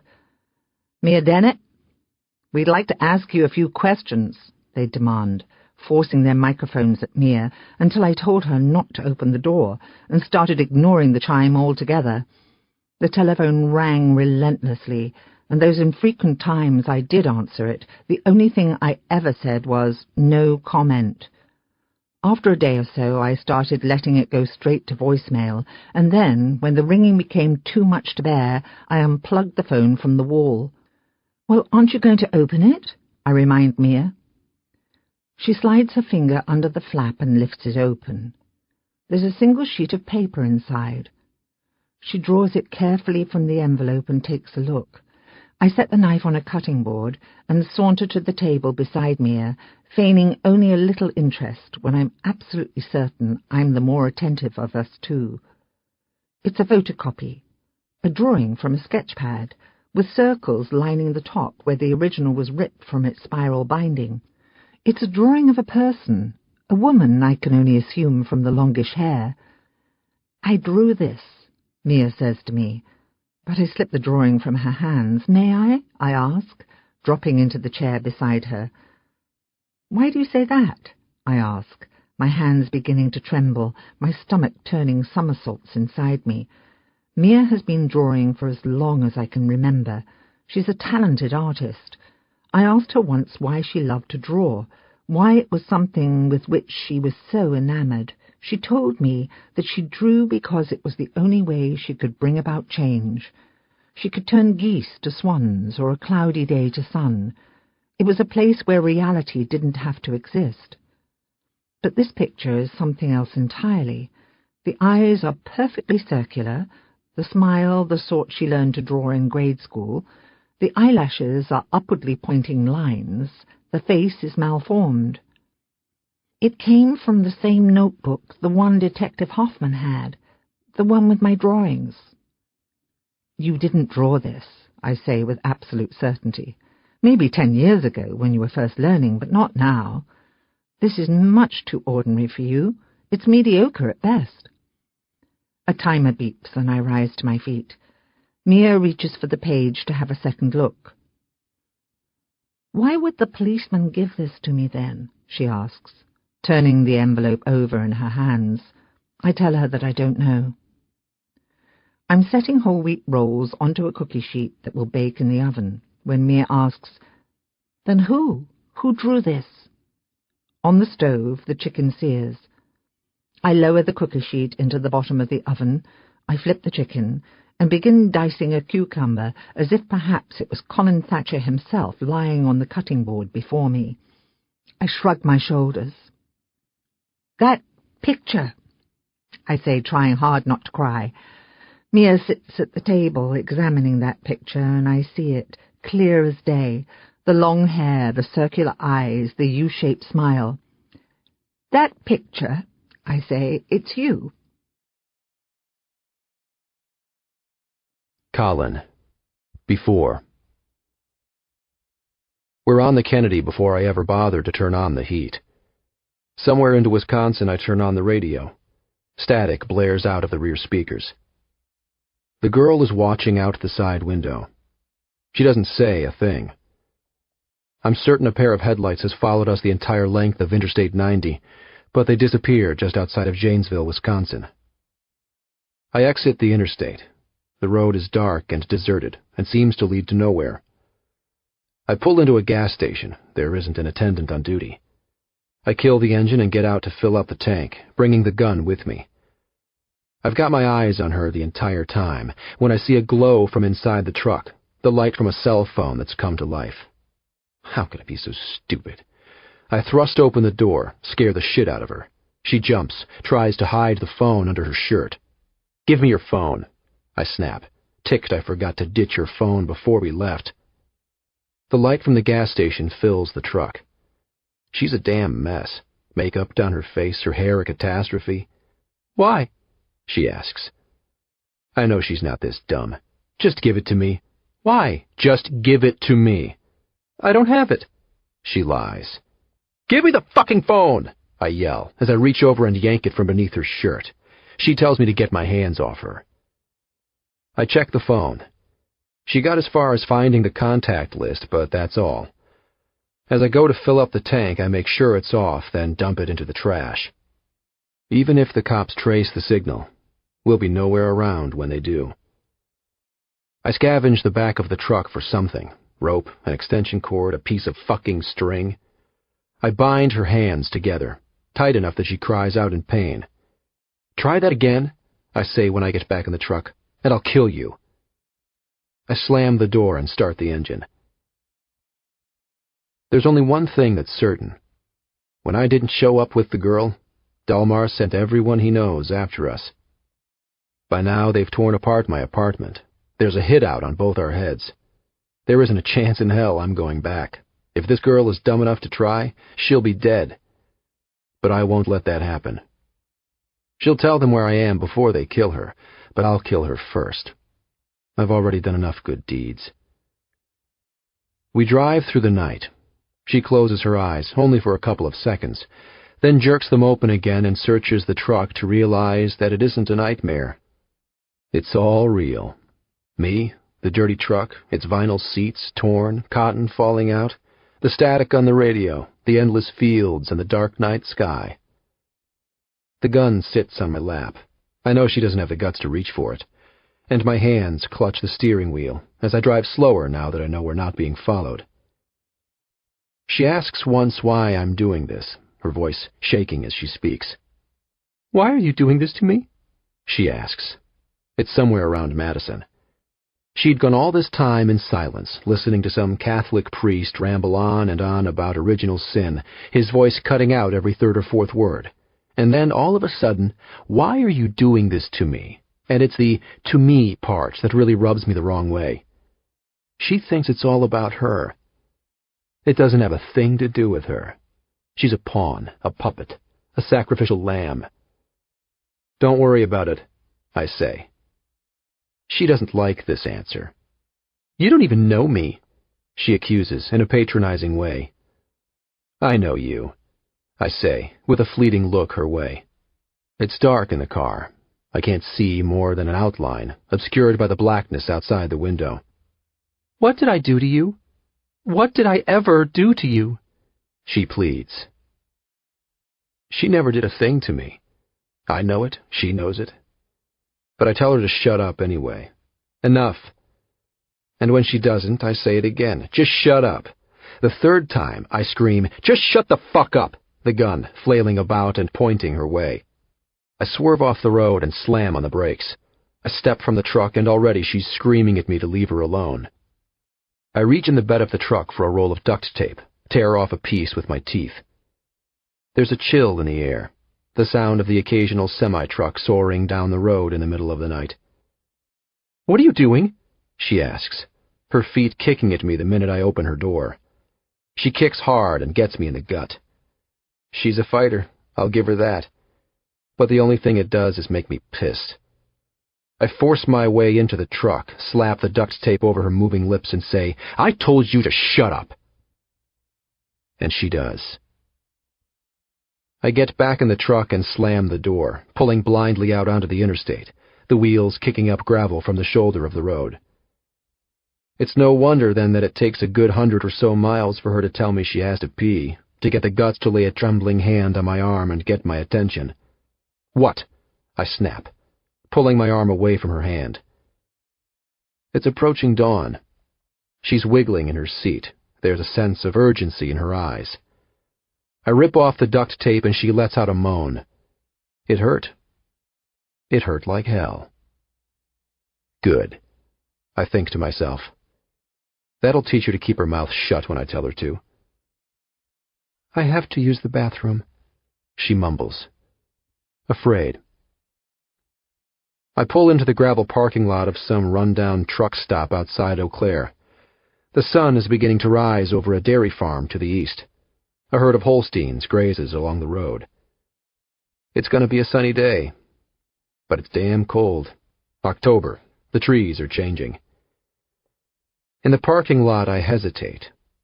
It's all but empty, only one car, a rusty old station wagon with political bumper stickers plastered across the back, the rear headlight held to the car with packing tape. My heart races. I stick the gun in the seat of my pants. It's not like I haven't been thinking about this since we left. I knew this was something I'd have to do. By now the girl was supposed to be with Dalmar, and I figured I'd be trying hard to forget what I'd done. I didn't plan for this. But if this is going to work, there are things we need, like money. I have some money on me, but not enough for this. I emptied the girl's wallet before we left. Credit cards are out of the question. I pull a knife from the glove box. Before I cut the girl's restraints, I say, "You stay with me. Don't try anything stupid." I tell her she can use the bathroom when I say so, only when I say it's okay. I cut her rope. Then I cut 2 feet of spare rope and stuff it in a coat pocket. The girl looks ridiculous as she steps from the truck in the wrinkled shirt that doesn't even reach all the way to her wrists. She crosses her arms across herself and ties them into a knot. She shudders from the cold. Her hair falls down into her face. She keeps her head bent, eyes on the gravel. Her forearms are bruised, right across some stupid Chinese tattoo on her inner arm. There's only one lady working, not a single customer. Just as I thought. I wrap my arm around the girl and pull her toward me, try to make it seem like we're close. Her feet hesitate and fall out of sync with mine. She trips, but I stop her before she can fall. My eyes threaten her to behave. My hands on her are not a sign of intimacy. They're a show of force. She knows it. But the lady behind the register does not. We walk up and down the aisles, make sure as hell we're the only ones in the place. I grab a box of envelopes. I check the bathroom to make sure it's empty. I make sure there isn't a window the girl could jump out of, and then I tell her to pee. The woman at the register gives me a strange look. I roll my eyes and tell her the girl's had too much to drink. Apparently she buys it.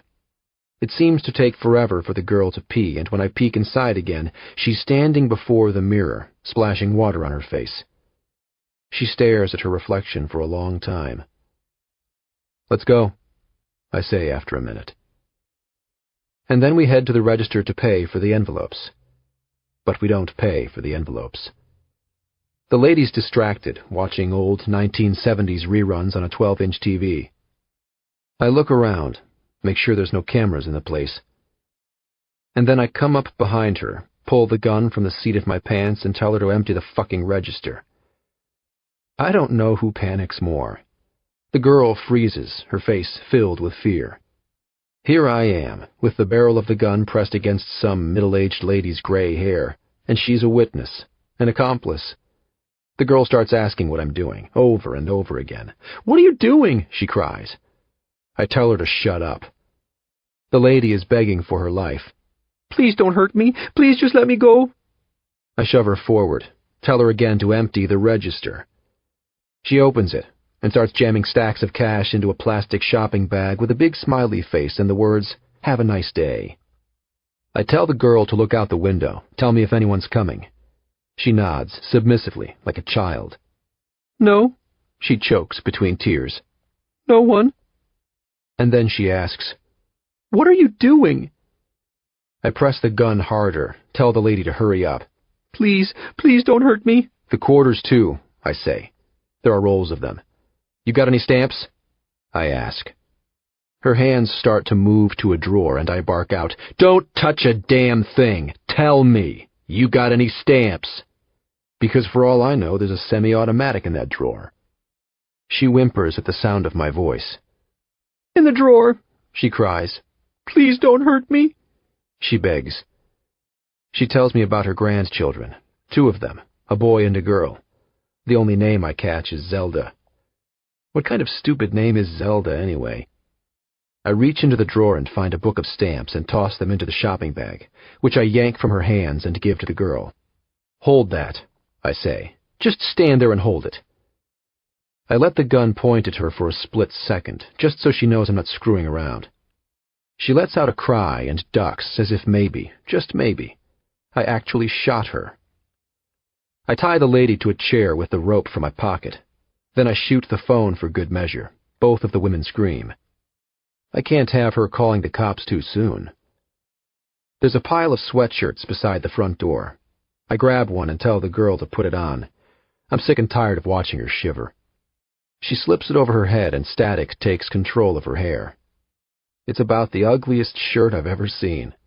L'Étoile du Nord, whatever the hell that means. I grab a couple extra sweatshirts, a few pairs of pants, long johns, and some socks, and a couple stale donuts for the ride. And then we go. In the truck, I bind the girl's hands once again. She's still crying. I tell her to either figure out a way to shut up or I'll figure it out for her. Her eyes drop to the roll of duct tape on the dashboard and she goes quiet. She knows I'm not screwing around. I grab an envelope and fill out the address. I stuff as much money as I can in there and stick a stamp in the corner. I jam the rest of the money in my pocket. We drive around until I find a big blue mailbox and drop the envelope inside. The girl's watching me, wondering what the hell I'm doing, but she doesn't ask and I don't say. When I catch her eye, I say, "Don't worry about it." And then I think, it's none of your fucking business. It's not perfect. It's nowhere perfect. But for now it will have to do. Eve, after. I've gotten used to the sight of police cars stalled outside my home.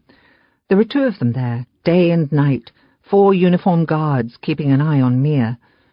They sit in the front seat of the police cruisers, drinking coffee and eating sandwiches that they take turns picking up from the deli. I stare from the bedroom windows, peering between the plantation blinds that I've split apart with the hand. They look like schoolboys to me, younger than my own children, but they carry guns and nightsticks and peer up at me with binoculars and just stare. I convince myself that they can't see me when, night after night, I dim the lights to change into a pair of flannel pajamas, but the truth is that I don't know. Mia sits on the front porch every day, seemingly indifferent to the bitter cold. She stares at the snow that surrounds our home like the moat of a castle. She watches the dormant trees lurch back and forth in the wind, but she doesn't notice the police cars, the 4 men who study her all hours of the day. I've begged her not to leave the porch, and she's agreed, though sometimes she makes her way across the snow and onto the sidewalk, where she strolls by the homes of Mr. and Mrs. Pewter and the Donaldson family. While one of the cars crawls along behind her, the other sends an officer to get me, and I come running out the door with bare feet to snatch up my wandering daughter. "Mia, honey, where are you going?" I've heard myself ask countless times, gathering her by the shirt sleeves and reeling her in. She never wears a coat, and her hands are ice cold. She never knows where she's going, but she always follows me home, and I thank the officers as we pass by, on our way into the kitchen for a cup of warm milk. She shivers as she drinks it, and when she's through, she says she's going to bed. She's felt unwell for the past week, always longing to be in bed. But today, for some reason, she sees the police cars. I pull out of the garage and onto the street, en route to Dr. Rhodes's office for Mia's first round of hypnosis. It's a moment of lucidity that passes by as she gazes out the window and asks, "What are they doing here?" As if they had arrived right then and there in that single lucid moment. "Keeping us safe," I say diplomatically. What I mean to say is keeping you safe, but I don't want her to fear the reason she's not. "From what?" she asks, turning her head to watch the policeman through the back window. One starts his car and follows us down the road. The other lingers behind to keep an eye on the house while we're gone. "There's nothing to be afraid of," I respond in lieu of an answer to her question, and she gratefully accepts it, turning around to watch out the front window and forgetting altogether that we're being trailed. We drive down the neighborhood street. It's quiet. The kids have returned to school after 2 weeks of winter break and no longer loiter in their front lawns building snowmen and tossing snowballs at one another with high, shrieking laughter, sounds that are foreign in our uncommunicative home. Christmas lights remain on homes, those inflatable Santas unplugged and lying dead in mounds of snow. James didn't take the time to decorate the exterior of the house this year, though I went all out on the inside just in case Mia came home and there was cause to celebrate. She's agreed to hypnosis. It didn't take much coaxing. These days, Mia agrees to most everything. James is against the idea. He thinks hypnosis is a bogus science, equivalent to reading palms and astrology. I don't know what I believe, though I'll be damned if I don't give it a try. If it helps Mia remember one split second of those missing months, it's worth the exorbitant cost and the time spent in the waiting room of Dr. Avery Rhodes. What I understood of hypnosis a week ago was negligible. After awakening at night to search hypnosis on the internet, I became enlightened. Hypnosis, as I've come to understand it, is a very relaxed, trance-like state similar to daydreaming. This will allow Mia to become less inhibited and tune out the rest of the world, to allow herself, with the doctor's help, to arouse the memories she's lost. Under hypnosis, the subject becomes highly suggestible and can recall information that the mind has locked in a vault. By hypnotizing Mia, Dr. Rhodes will be dealing directly with the subconscious, that part of the brain that's hidden Mia's memories from her. The goal is to put Mia into a state of deep relaxation, so her conscious mind, more or less, goes to sleep, and Dr. Rhodes can deal with the subconscious. For Mia's sake, the goal is to regain all or some part, some minute details even, of her time in the cabin, so that through therapy she can come to terms with her abduction and heal. For the investigation's sake, however, Detective Hoffman is desperate for information, for any details or clues that Colin Thatcher might have aired in the cabin that would help police find the man who did this to Mia. When we arrive at Dr. Rhodes's office, I, at James's insistence, am allowed inside. He wants me to keep an eye on the nutcase, what he calls Dr. Rhodes, in case she tries to screw with Mia's head. I sit in an armchair out of the way, while Mia squeamishly sprawls out on the couch. Textbooks line floor-to-ceiling bookshelves on the southernmost wall. There is a window that faces the parking lot. Dr. Rhodes keeps the blinds closed, allowing in only a scant amount of light, so there's an abundance of privacy. The room is dark and discreet. The secrets revealed inside the walls, absorbed by the burgundy paint and oak wainscoting. The room is draughty. I pull my sweater tightly around my body and hug myself as Mia's conscious mind begins to get drowsy. The doctor says, We'll start off with simple things, with what we know to be true, and see where that leads. It doesn't come back chronologically. It doesn't even come back sensibly. And to me, long after we escape into the piercing winter day, it's a puzzle. I had imagined that hypnosis would be able to unlock the vault, and there, in that very instant, all the memories would topple onto the faux Persian rug, so that Mia, the doctor, and I could hover over and dissect them. But that's not the way it happens at all. For a limited time, Mia is under hypnosis, maybe 20 minutes, but no more.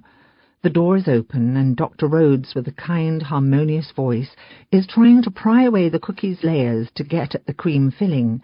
They come off in crumbs. The rustic feel of the cabin with the knotty pine panelling and exposed beams. Static on a car radio. The sound of Beethoven's Fur Elise, spotting a moose. Who's in the car, Mia? I'm not sure. Are you there?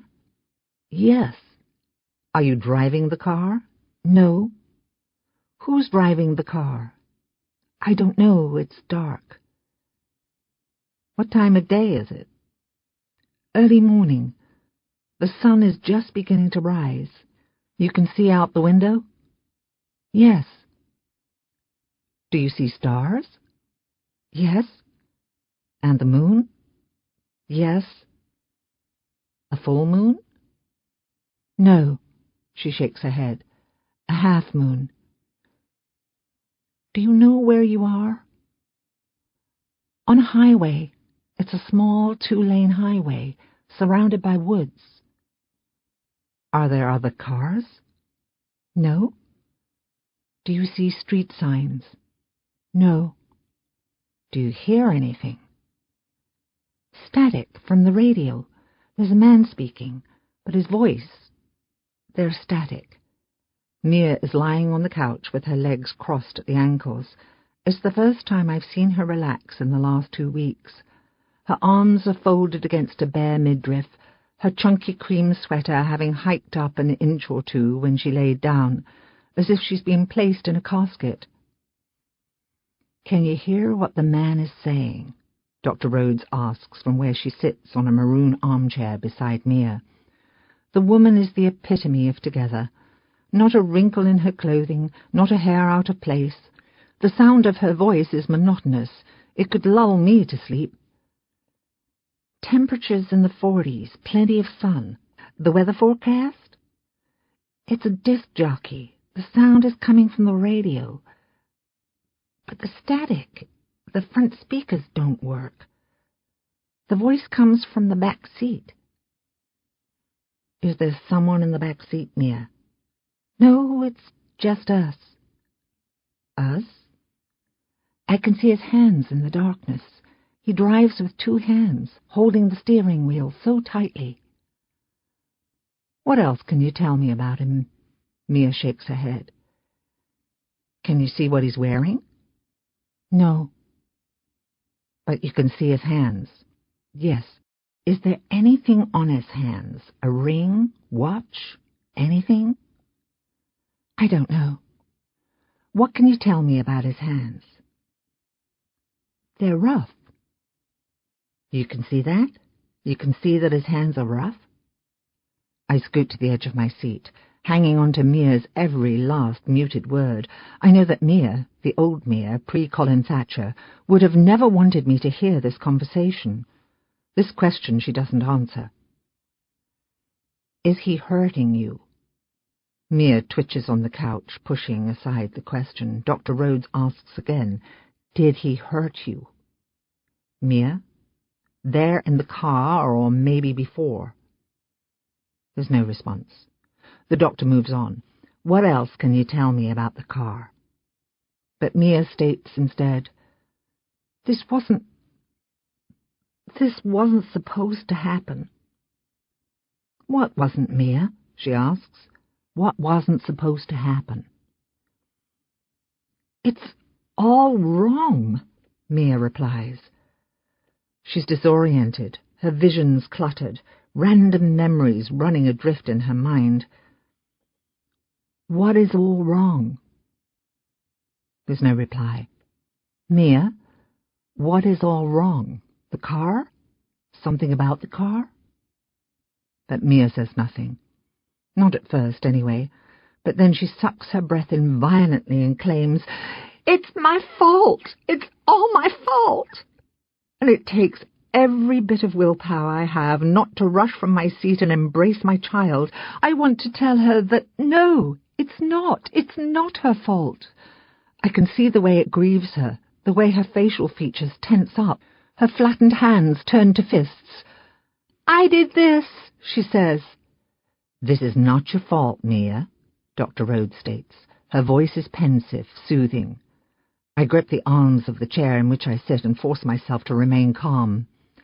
"It's not your fault," she repeats, and later, after the session is through, she explains to me in private that victims almost always blame themselves. She says that often this is the case with rape victims. The reason that nearly 50% of rapes go unreported is because the victim feels certain it was her fault. If only she had never gone to such and such a bar. If only she had never talked to such and such a stranger. If only she hadn't worn such suggestive attire. Mia, she explains, is experiencing a natural phenomenon that psychologists and sociologists have been studying for years. Self-blame. Self-blame can, of course, be destructive, she says to me later as Mia waits in the waiting room for me to catch up, when taken to the extreme, but it can also prevent victims from becoming vulnerable in the future. As if this is supposed to make me feel relieved. "Mia, what else do you see?" the doctor inquires when Mia has settled. She's taciturn initially. The doctor asks again, "Mia, what else do you see?" This time Mia responds, "A house." "Tell me about the house." "It's small." "What else?" "A deck. A small deck with steps that lead down into the woods. It's a log cabin, dark wood. You can barely see it for all the trees. It's old. Everything about it is old. The furniture, the appliances." "Tell me about the furniture." "It sags. The couch is plaid, blue and white plaid. Nothing about the house is comfortable. There's an old wooden rocking chair, lamps that barely light the room. A tiny table with wobbly legs and a plaid vinyl tablecloth that you bring to a picnic. The hardwood floors creak. It's cold. It smells." "Like what?" "Mothballs." Later that night, as we hover in the kitchen after dinner, James asked me what in the hell the smell of mothballs has to do with anything. I tell him that it's progress, albeit slow progress. But it's a start. Something that yesterday Mia couldn't remember. I, too, had longed for something phenomenal. One session of hypnosis and Mia would be healed. Dr. Rhodes sensed my frustration when we were leaving her office and explained to me that we needed to be patient. These things take time, and to rush Mia will do more harm than good. James doesn't buy it. He's certain it's only a ploy for more money. I watch him yank a beer from the refrigerator and head into his office to work, while I clean the dinner dishes, noticing for the third time this week that Mia's plate has barely been touched. I stare at the spaghetti noodles hardening on the earthenware dishes and remember that spaghetti is Mia's favourite meal. I start a list and begin to archive things one by one, the rough hands, for example, or the weather forecast. I spend the night on the internet rummaging around for useful information. The last time the temperatures in northern Minnesota were in the 40s was in the last week of November, though the temperatures toyed around in the 30s and 40s from Mia's disappearance until after Thanksgiving Day. After that, they plunged into the 20s and below, and likely won't creep up to 40 for some time. There was a half moon on September 30th, October 14th, and another on the 29th. There was one on November 12th, and another on the 28th. though Mia couldn't be certain that the moon was exactly at half, and so the dates are only suggestions. Moose are common in Minnesota, especially in the winter. Beethoven wrote Für Elise around 1810, though Elise was actually supposed to be Therese, a woman he was to marry in the same year. Before I go to bed, I pass the room in which Mia sleeps.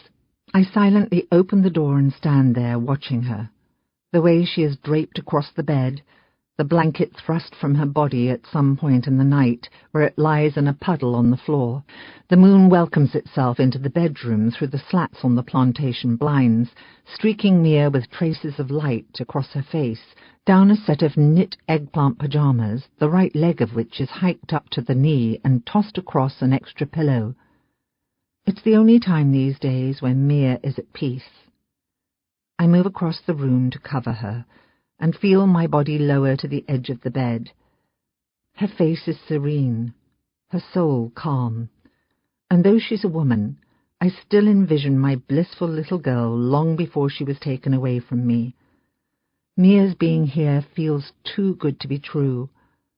I would sit here all night if I could, to convince myself that it isn't a dream, that when I wake in the morning, Mia or Chloe will still be here. As I climb into bed beside James's blazing body, the bulk of the down comforter actually making him sweat, I wonder what good this information, the weather forecast and phases of the moon, actually does me, though I've stuck it in a folder beside the dozens of meanings for the name Chloe. Why, I don't know for certain, but I tell myself that any details notable enough for Mia to recount under hypnosis are important to me. Any scrap of information to explain to me what happened to my daughter in... Colin. Before. There's trees, and a lot of them. Pine, spruce, fir. They hold on tight to their green needles. Around them, the leaves of oaks and elms wither and fall to the ground. It's Wednesday. Night has come and gone. We exit the highway and speed along a 2-lane road. She holds on to the seat with every turn. I could slow down, but I don't because I just want to get there. There's hardly anyone on the road. Every now and then we pass another car, some tourist going below the speed limit to enjoy the view. There's no gas stations, no 7-Elevens, just your run-of-the-mill ma-and-pa shop. The girl stares out the window as we pass.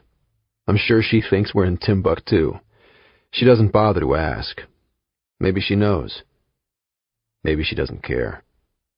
We continue north into the deepest, darkest corners of Minnesota. The traffic continues to thin beyond Two Harbors, where the truck is nearly engulfed in needles and leaves. The road is full of potholes. They send us flying into the air, and I curse every single one of them. Last thing we need is a flat tire.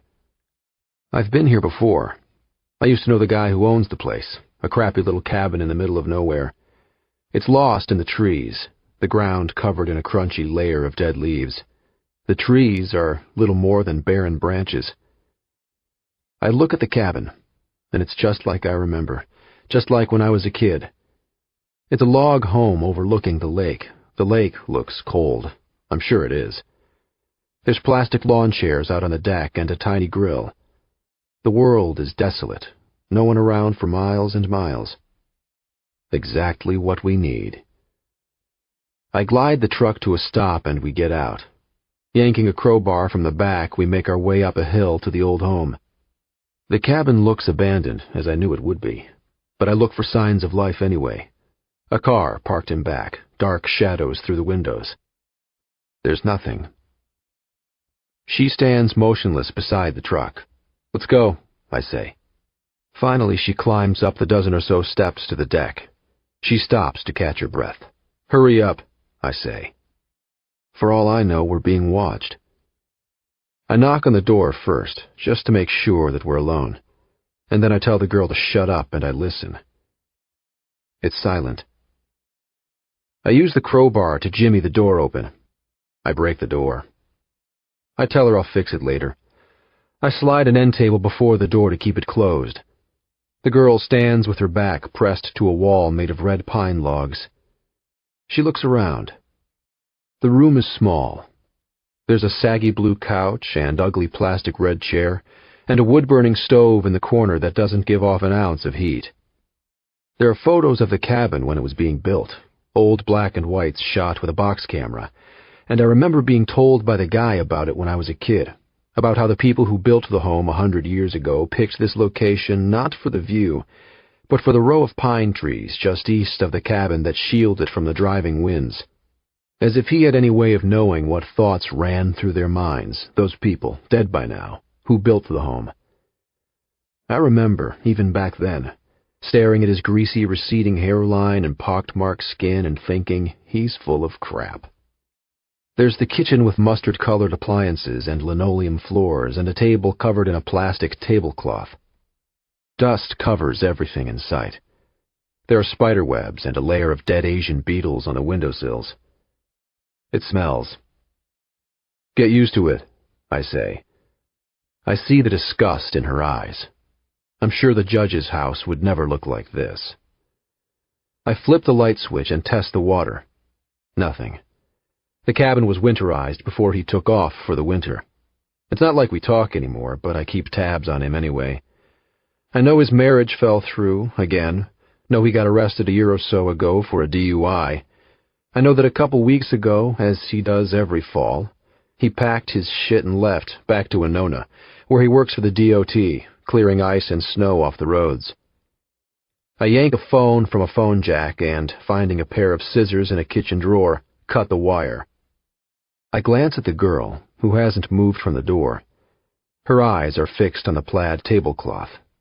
It's ugly, I know. I step outside to pee. A minute later, I return. She's still staring at that damn tablecloth.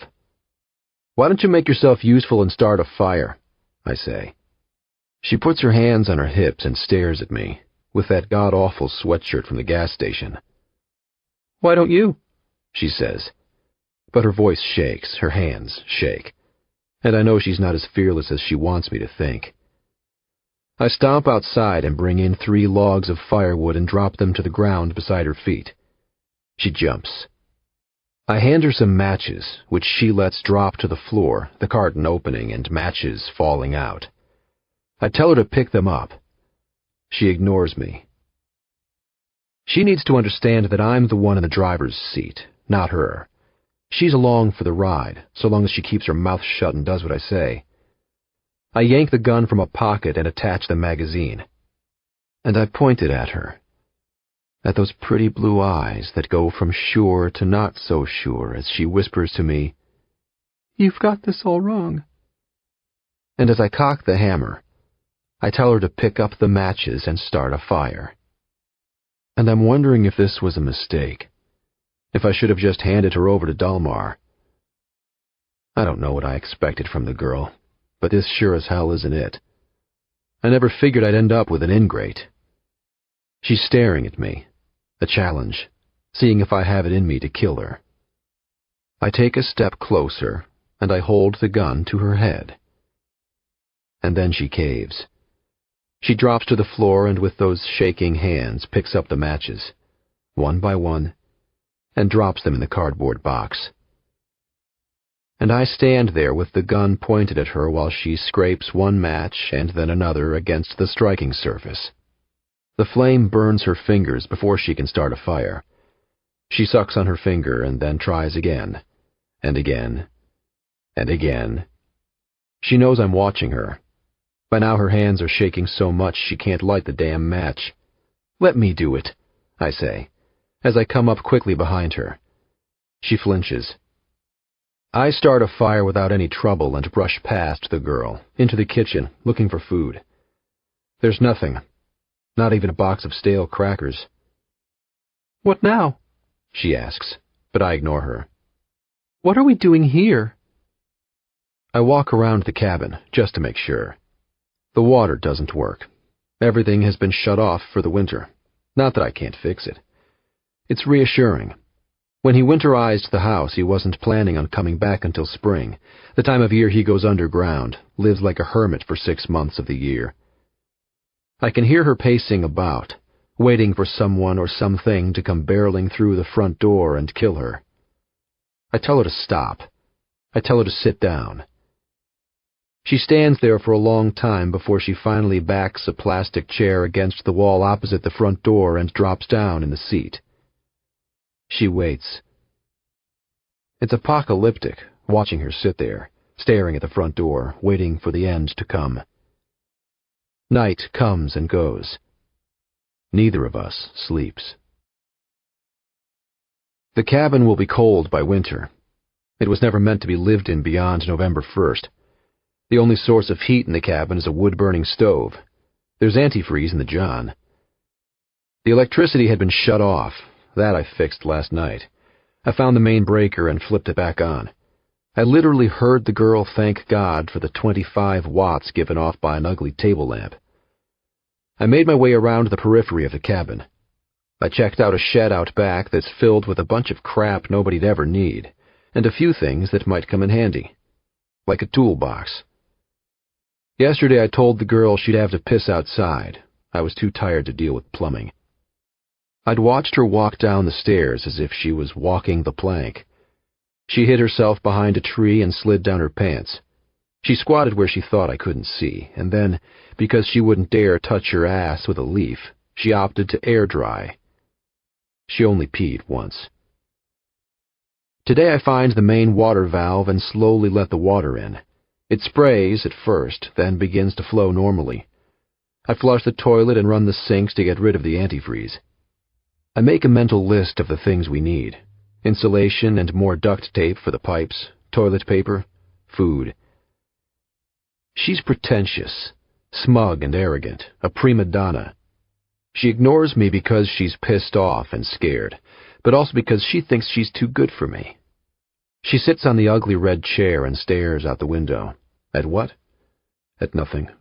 Just stares. She hasn't said more than 2 words since morning.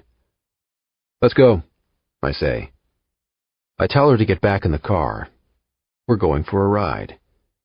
Where? She doesn't want to go anywhere. She'd rather stare out that damn window and count the leaves falling from the trees. You'll see.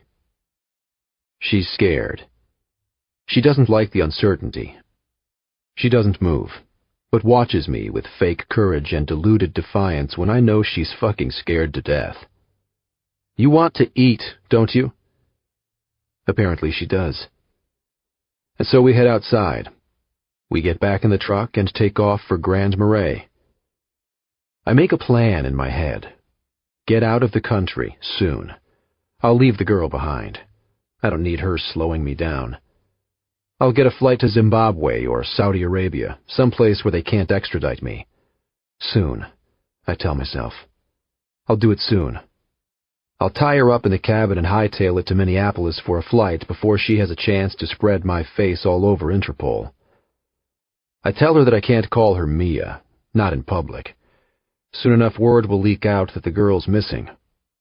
I should leave her in the car, but I can't. She'll take off. And so she wears my baseball cap, and I tell her to look down, don't make eye contact. It probably doesn't need to be said. She knows more about the gravel than me. I ask what she wants me to call her. After enough hesitation to start to piss me off, she comes up with Chloe. No one gives a damn that I'm missing. When I don't show up at work, they'll assume I'm lazy. It's not like I have friends. I let her pick out chicken noodle soup for lunch. I hate it, but I say okay anyway. I'm hungry. We get about 20 cans. Chicken noodle, tomato soup, mandarin oranges, cream corn. The kind of food you find in a survival kit. The girl realizes this and says, "Maybe you don't plan to kill me right away." And I say no. Not until we've eaten the cream corn. In the afternoon, I try to sleep. These days it doesn't come easy. I get an hour here, an hour there, but most of all I'm awakened by the idea of Dalmar coming after me, or the cops showing up at the door. I'm on the lookout all the time, peeking out every window as I pass, always looking behind me. I barricade the front door before I sleep, glad to find the windows sealed shut by some idiot with paint. I didn't think I had to worry about the girl trying to escape. I didn't think she had it in her. I let my guard down, left the truck keys out in plain sight, and that was all the encouragement she needed. And so I'm sound asleep on the sofa, hugging the gun, when I hear the front door slam shut. I'm on my feet. It takes a minute to get my bearings. When I do, I see the girl fall down the second half of the stairs down to the gravel drive. I run out the door, screaming, irate. She's limping. The truck door is unlocked. She gets in and tries to start the ignition. She can't find the right key. I can see her through the driver's window. I see her pound a fist on the steering wheel. I'm closing in on the truck. By now, she's grown desperate. She slides across the front seat and out the passenger door. She takes off into the woods. She's fast, but I'm faster. The tree branches reach out, scraping her arms and legs. She trips over a rock and falls face first into a pile of leaves. She gets up and continues to run. She's getting tired, losing speed. She's crying, begging me to leave her alone. But I'm pissed. I grab her by the hair. Her feet continue to run, but her head snaps back violently. She lands on the hard earth. She doesn't have time to cry out before I'm on her, all 200 and some pounds, crushing her slender frame. She gasps, begging me to stop. But I don't. I'm mad. She's crying wildly, tears streaming down her face, mixing with blood and mud and my own spit. She squirms. She spits on me. I'm sure she sees her entire life float before her eyes. I tell her how stupid she is, and then I hold the gun to her head and cock the hammer. She stops moving, becomes paralyzed. I press hard, the barrel leaving a mark on her head. I could do it. I could end her life. She's an idiot, a damn moron. It takes every ounce of goodwill I have not to pull the trigger. I did this for her. I saved her life. Who the hell does she think she is to run away? I press harder with the pistol, dig the barrel into her skull. She cries out. "You think that hurts?" I say. "Please," she's begging. But I don't listen. I should have handed her over when I had the chance. I stand up, grab her by the hair. She bawls. "Shut up," I say. I drag her by the hair through the trees. I shove her ahead of me and tell her to move. "Hurry up." It's like her legs don't work right. She trips, falls. "Get up," I snap. Does she have a clue what Dalmar would do to me if he found me? A bullet in the head would be the easy way out, a quick and easy death. I'd be crucified, tortured. I push her up the steps into the cabin. I slam the door shut, but it bounces back open. I kick it shut and throw the table down to keep it closed. I yank her into the bedroom and tell her that if I hear her so much as breathe, she will never again see the light of day. Gabe, before. I drive downtown again, the 4th time in a week, planning to bitch when I don't get reimbursed for all the miles I'm racking up on my car. It's only about 10 miles each way, but takes nearly 30 minutes in the damn traffic. There's a reason I don't live in the city. I fork over another $15 to park. Robbery, if you ask me, because I've passed the intersection of Lawrence and Broadway nearly a dozen times and still can't find an open meter. The bar doesn't open for a few hours. Just my luck, I think, knocking on the window to get the bartender's attention. He's stocking the bar, and I know he hears me, but doesn't budge. I knock again, and this time, when his eyes gaze in my direction, I show him my badge. He opens the door. It's quiet in the bar. The lights are dim, few of the sun's rays making it in through the grimy windows. The place is dusty and smells of stale cigarette smoke, things you wouldn't necessarily notice when jazz music and candlelight set the mood. "We open at 7, he says. "Who's in charge here?" I ask. "You're looking at him." He turns and begins a retreat to the bar. I follow and prop myself up on one of the torn vinyl stools. I reach into a pocket for the photo. Mia Dennett. It's a fascinating picture, one Eve Dennett let me borrow last week. I promised it wouldn't get lost or hurt, and I feel bad that my shirt pocket is already wrinkled a corner. To Mrs. Dennett, it was the photograph that was all Mia, or so she claimed, this image of a free-spirited woman with dirty blonde hair that hangs too long, azure eyes, and a straightforward, honest smile. She's standing before Buckingham Fountain, the water shooting out aimlessly and, in the Chicago wind, spraying the woman who laughs like a child. "You ever seen this woman before?" I ask, sliding the photo across the bar. He snatches it in his hand to have a look. I tell him to be careful. I see the recognition right away. He knows her. "She's here all the time. Sits in that booth over there," he responds, motioning with a nod to a booth behind me. "You ever talk to her?" "Yeah, when she needs a drink." "That all?" "Yeah, that's all." "What's this about?" "Was she here last Tuesday night, around 8 o'clock?" "Last Tuesday, buddy? I can barely remember what I had for breakfast this morning. She's been here before, that's all I know for sure." He hands me back the photo. I hate that he called me buddy. It's denigrating. "Detective," I say. "Huh?" "It's Detective Hoffman, not buddy." Then I ask, "Can you tell me who was working last Tuesday night?" "What's this about?" he asks again. I tell him not to worry about it. I ask him again who was working Tuesday night, this time with a militant tone that completely goes over his big head. He isn't too fond of my disrespect.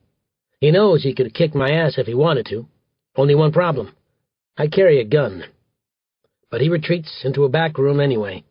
When he returns, he's empty-handed. "Sarah," he says. "Sarah? She's the one you need to talk to. She was serving that table," he says, pointing to a filthy booth at the back of the bar. "Tuesday night.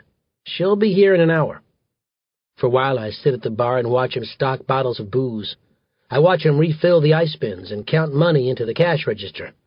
I try to make small talk, to throw him off as he tallies up what seems to be thousands of pennies. I lose track at 49.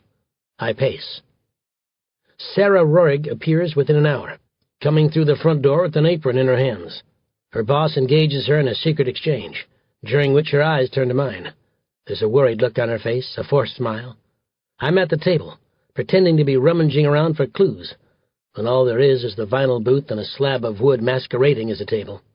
That and a frilly little green candle I consider swiping for my own home. "Sarah?" I ask, and she says that she is. I introduce myself and ask her to have a seat. I hand her the photo of Mia. "Have you seen this woman?" "Yes," she admits. "Do you remember if she was here last Tuesday around 8 o'clock? It must be my lucky day. Sarah Roerig is a full-time medical assistant and only works Tuesday nights to make a little extra cash. It's been a week since she was here, and so Mia's image is fresh in her mind. She says with certainty that Mia was here last Tuesday. She says Mia is always here Tuesday nights, sometimes by herself, sometimes with a man." "Why Tuesdays?" "Tuesday night poetry slam," she says, "or so I assume that's the reason she's always here, though I'm never entirely sure she's listening. She always seems to be distracted." "Distracted?" "Daydreaming." I ask what the heck a poetry slam is. I've never heard of it. I imagine works of Whitman and Yeats being thrown on the ground. That's not the case. The idea of listening to people recite their own poetry on stage, however, has me even more baffled. Who the hell would want to listen to that? It appears I have a lot to learn about Mia Dennett. Was she by herself last week? No. Who was she with? Sarah thinks for a minute. Some guy, I've seen him around here before. With Mia? I ask. That's her name? She queries. Mia. I say that it is. She says that she was nice. The use of the past tense runs into me like a freight train, and always very friendly. She leaves a good tip. She hopes that everything is okay. She can tell from my questions that it's probably not, but she doesn't ask to know what happened, and so I don't say. This man Mia was with last Tuesday night. They've come together before? She says that no, they haven't. This was the first time she's seen them together. He's usually at the bar alone. She's noticed him because he's apparently cute, in an enigmatic sort of way. I write that down. I'll have to look that one up in the dictionary. Mia is always at this table, sometimes alone, sometimes not. But Tuesday night they sat together and they left together in a hurry. She doesn't know the man's name, but when I ask, she can describe him. Tall, sturdy, a mound of messy hair, dark eyes. She agrees to meet with a sketch artist later to see if they can come up with something. I ask again, are you sure they left together? This is really important. Yes? Did you see them leave? Yes, well, sort of. I brought them the bill, and when I came back they were gone. Did it seem she was leaving on her own free will? Seemed to me she couldn't wait to get out of here. I asked if they arrived at the bar together. She says no, she doesn't think so. How did he come to be at Mia's table? She doesn't know. I ask again, does she know his name? No. Would anybody know his name? Probably not. He and Mia paid cash. They left a 50 on the table, which she still remembers because for 5 or 6 beers it was a charitable tip. More than her usual customers leave. She remembers bragging about it later in the night and flashing Ulysses S. Grant's face for all her co-workers to see. When I leave the bar, I check up and down Broadway for security cameras outside of restaurants, banks, the yoga studio. Anything that will tell me who Mia Dennett was with that Tuesday night she disappeared. Colin. Before. She won't eat. 4 times I've offered her food, dropped a bowl full of it on the floor in the bedroom, as if I'm her damn chef. She lies on the bed on her side, her back to the door. She doesn't budge when I come in, but I can see her breathing. I know she's alive. But if she keeps this up much longer, she'll starve herself to death. Now wouldn't that be ironic? She emerges from the bedroom like a zombie, her hair a tangled rat's nest, hiding her face.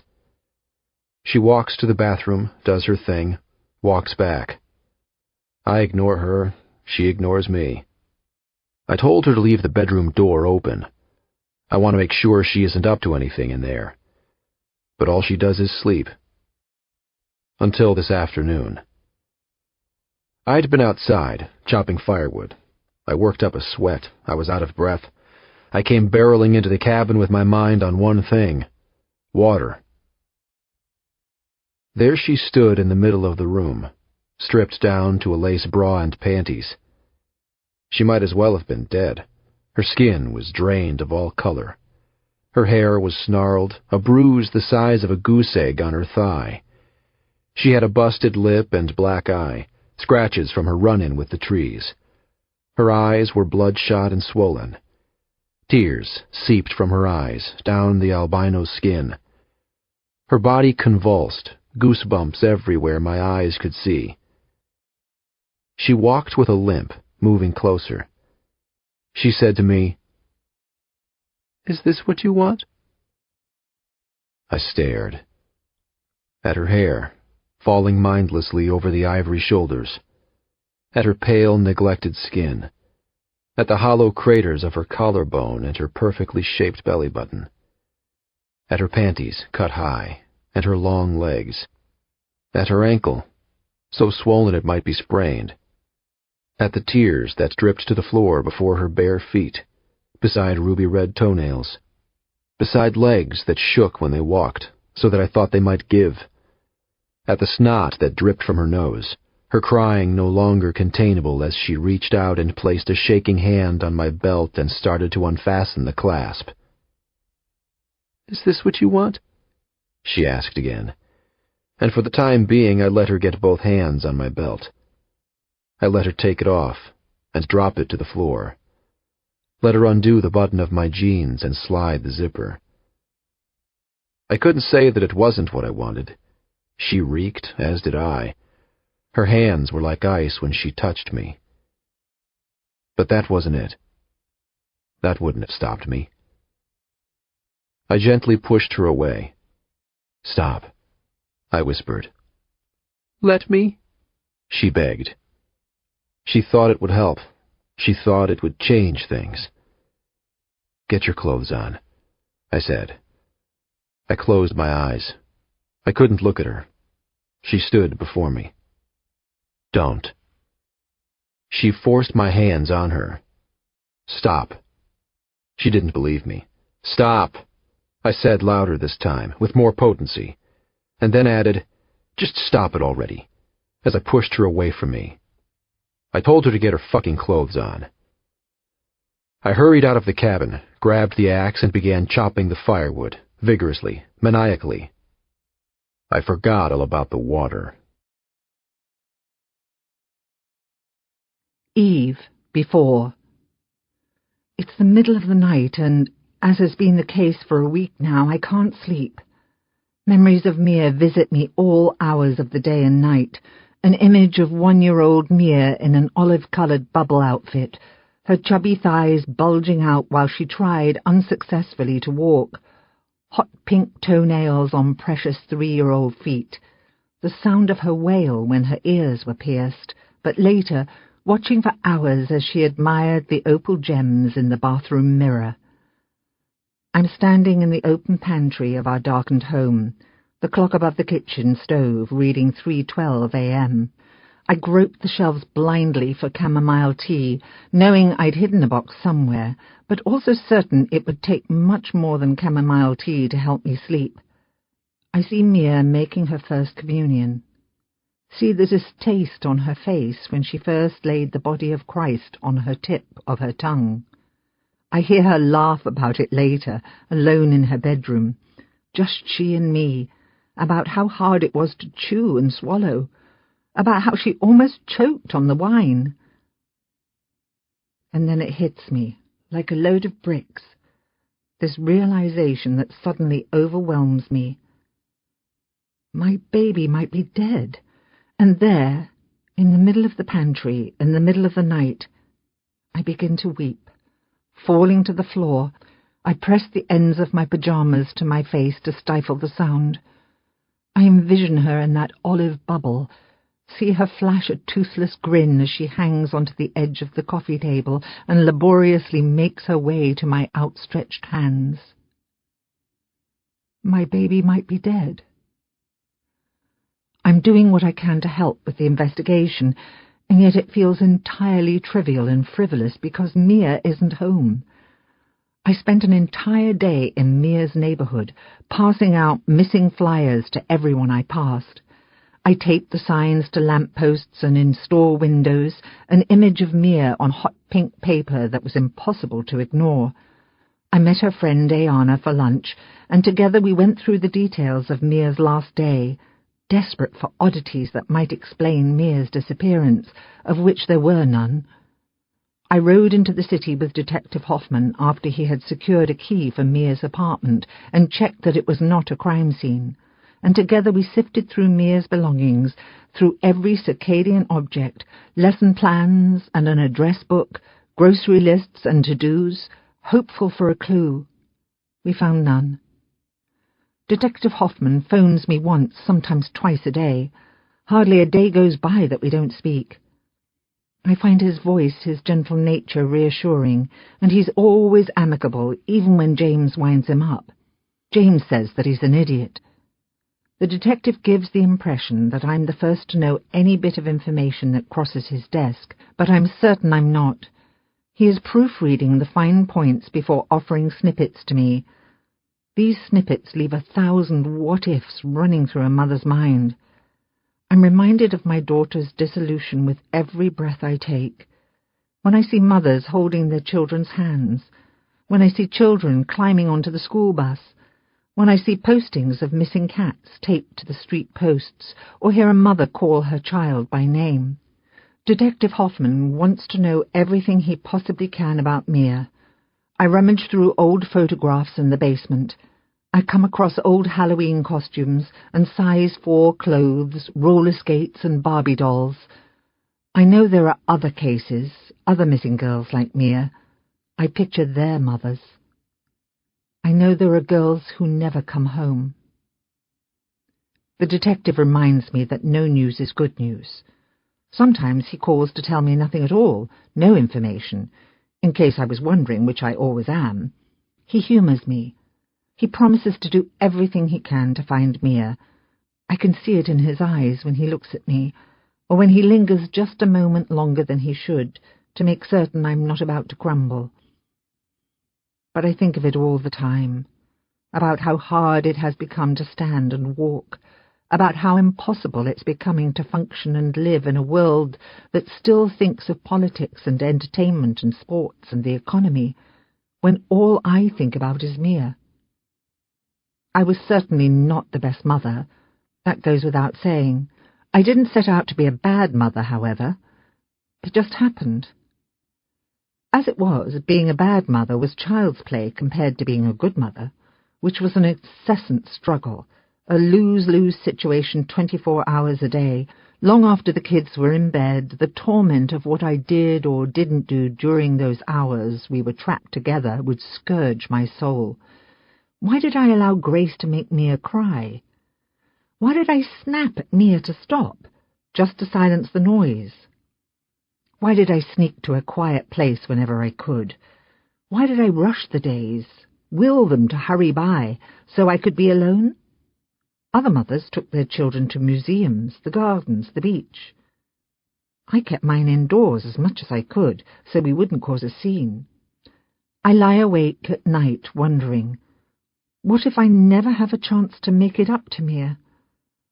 What if I'm never able to show her the kind of mother I always longed to be, the kind who played endless hours of hide-and-seek, who gossiped side by side on their daughters' beds about which boys in the junior high were cute? I always envisioned a friendship between my daughters and me. I imagined shopping together and sharing secrets, rather than the formal obligatory relationship that now exists between myself and Grace and Mia. I list in my head all the things that I would tell Mia if I could. That I chose the name Mia for my great-grandmother, Amelia, vetoing James's alternative, Abigail. That the Christmas she turned 4, James stayed up till 3 a.m. assembling the dollhouse of her dreams. That even though her memories of her father are filled with nothing but malaise, there were split seconds of goodness. James teaching her how to swim, James helping her prepare for a 4th-grade spelling test. That I mourn each and every time I turn down an extra book before bed, desperate now for just 5 more minutes of laughing at Harry the dirty dog. That I go to the bookstore and purchase a copy after unsuccessfully ransacking the basement for the one that used to be hers. That I sit on the floor of her old bedroom and read it again and again and again. That I love her. That I'm sorry. Colin, before. She hides in the bedroom all day. She won't come out. I won't let her close the door, and so she sits on the bed. She sits and thinks. About what, I don't know. I don't give a shit. She cries, tears spreading across the pillowcase until it's probably soaking wet. Her face, when she comes out to pee, is red and swollen. She tries to be quiet about it, as if she thinks I can't hear. But the cabin is small and made of wood. There's nothing to absorb the sound. Her body aches. I can see in the way she walks. She can't put weight on the left leg, an injury sustained when she fell down the cabin steps and into the woods. She limps, holding on to the wall as she staggers to the bathroom. In the bathroom she runs a finger across a bruise, which is now engorged and black. She hears me in the other room. I pace. I chop firewood, enough to keep us warm for the winter. But it's never really warm. I'm sure she's cold all the time, though she dresses in long johns and gets under the quilt. The heat from the stove doesn't reach the bedroom, but she refuses to be out here where it's warm. I imagine the sound of my footsteps scare the shit out of her. She listens to nothing but the footsteps, waiting for the worst to come. I try to keep busy. I clean up the cabin, I wipe away the cobwebs and pick up the dead beetles. I toss them into the trash. I unpack the things we bought in town, canned food and coffee, sweats and soap and duct tape. I fix the front door. I wipe down the countertops with paper towels and water. It's all just to waste time. I pick up the girl's clothes from the bathroom floor. I'm about to yell at her for being a slob and leaving her dirty clothes lying around. But then I hear her cry. I fill the bathtub with water. I clean the shirt and pants with the bar of soap and hang them outside to dry. We can't do this forever. This cabin is only a temporary thing. I'm racking my brain to come up with next steps, wishing I would have thought this through before I decided to grab the girl and flee. She shuffles by me to use the bathroom. She's beaten up and limping. I'm not one to feel guilt. but I know that I'm the one who did it to her, out there in the woods, when she tried to run. I tell myself that she asked for it. I tell myself that at least now she's quiet, not so certain anymore. Now she knows who's in charge. Me. I drink coffee because the tap water tastes like shit. I've offered her some. I've offered her water, but she's refused. She still won't eat a thing. Pretty soon I'm going to pin her down and jam the damn food into her mouth. I won't let her starve herself to death. Not after all this. The next morning I invite myself into the bedroom. "What do you want for breakfast?" I ask. She's lying on the bed, her back to the door. She's half asleep when she hears me come in. The unexpected sound of my feet, the explosion of words in the middle of silence, force her from the bed. "This is it?" she thinks, too disoriented to hear what I'm saying. Her legs get tangled in the sheets. Her feet are lost, though her body runs away from the sound. She falls to the hardwood floor. Her feet fight the sheet to find the floors. Her body thrusts itself as far away from me as she can. She backs herself into the wall, the bedding clutched in a shaking hand. I'm standing in the doorway, dressed in the same clothes I've worn for nearly a week. She's staring at me with panic in her distended eyes, her eyebrows raised and mouth hanging open. She looks at me like I'm a monster, a cannibal waiting to eat her for breakfast. "What do you want?" she cries. "It's time to eat." She swallows hard. "I'm not hungry," she says. Too bad.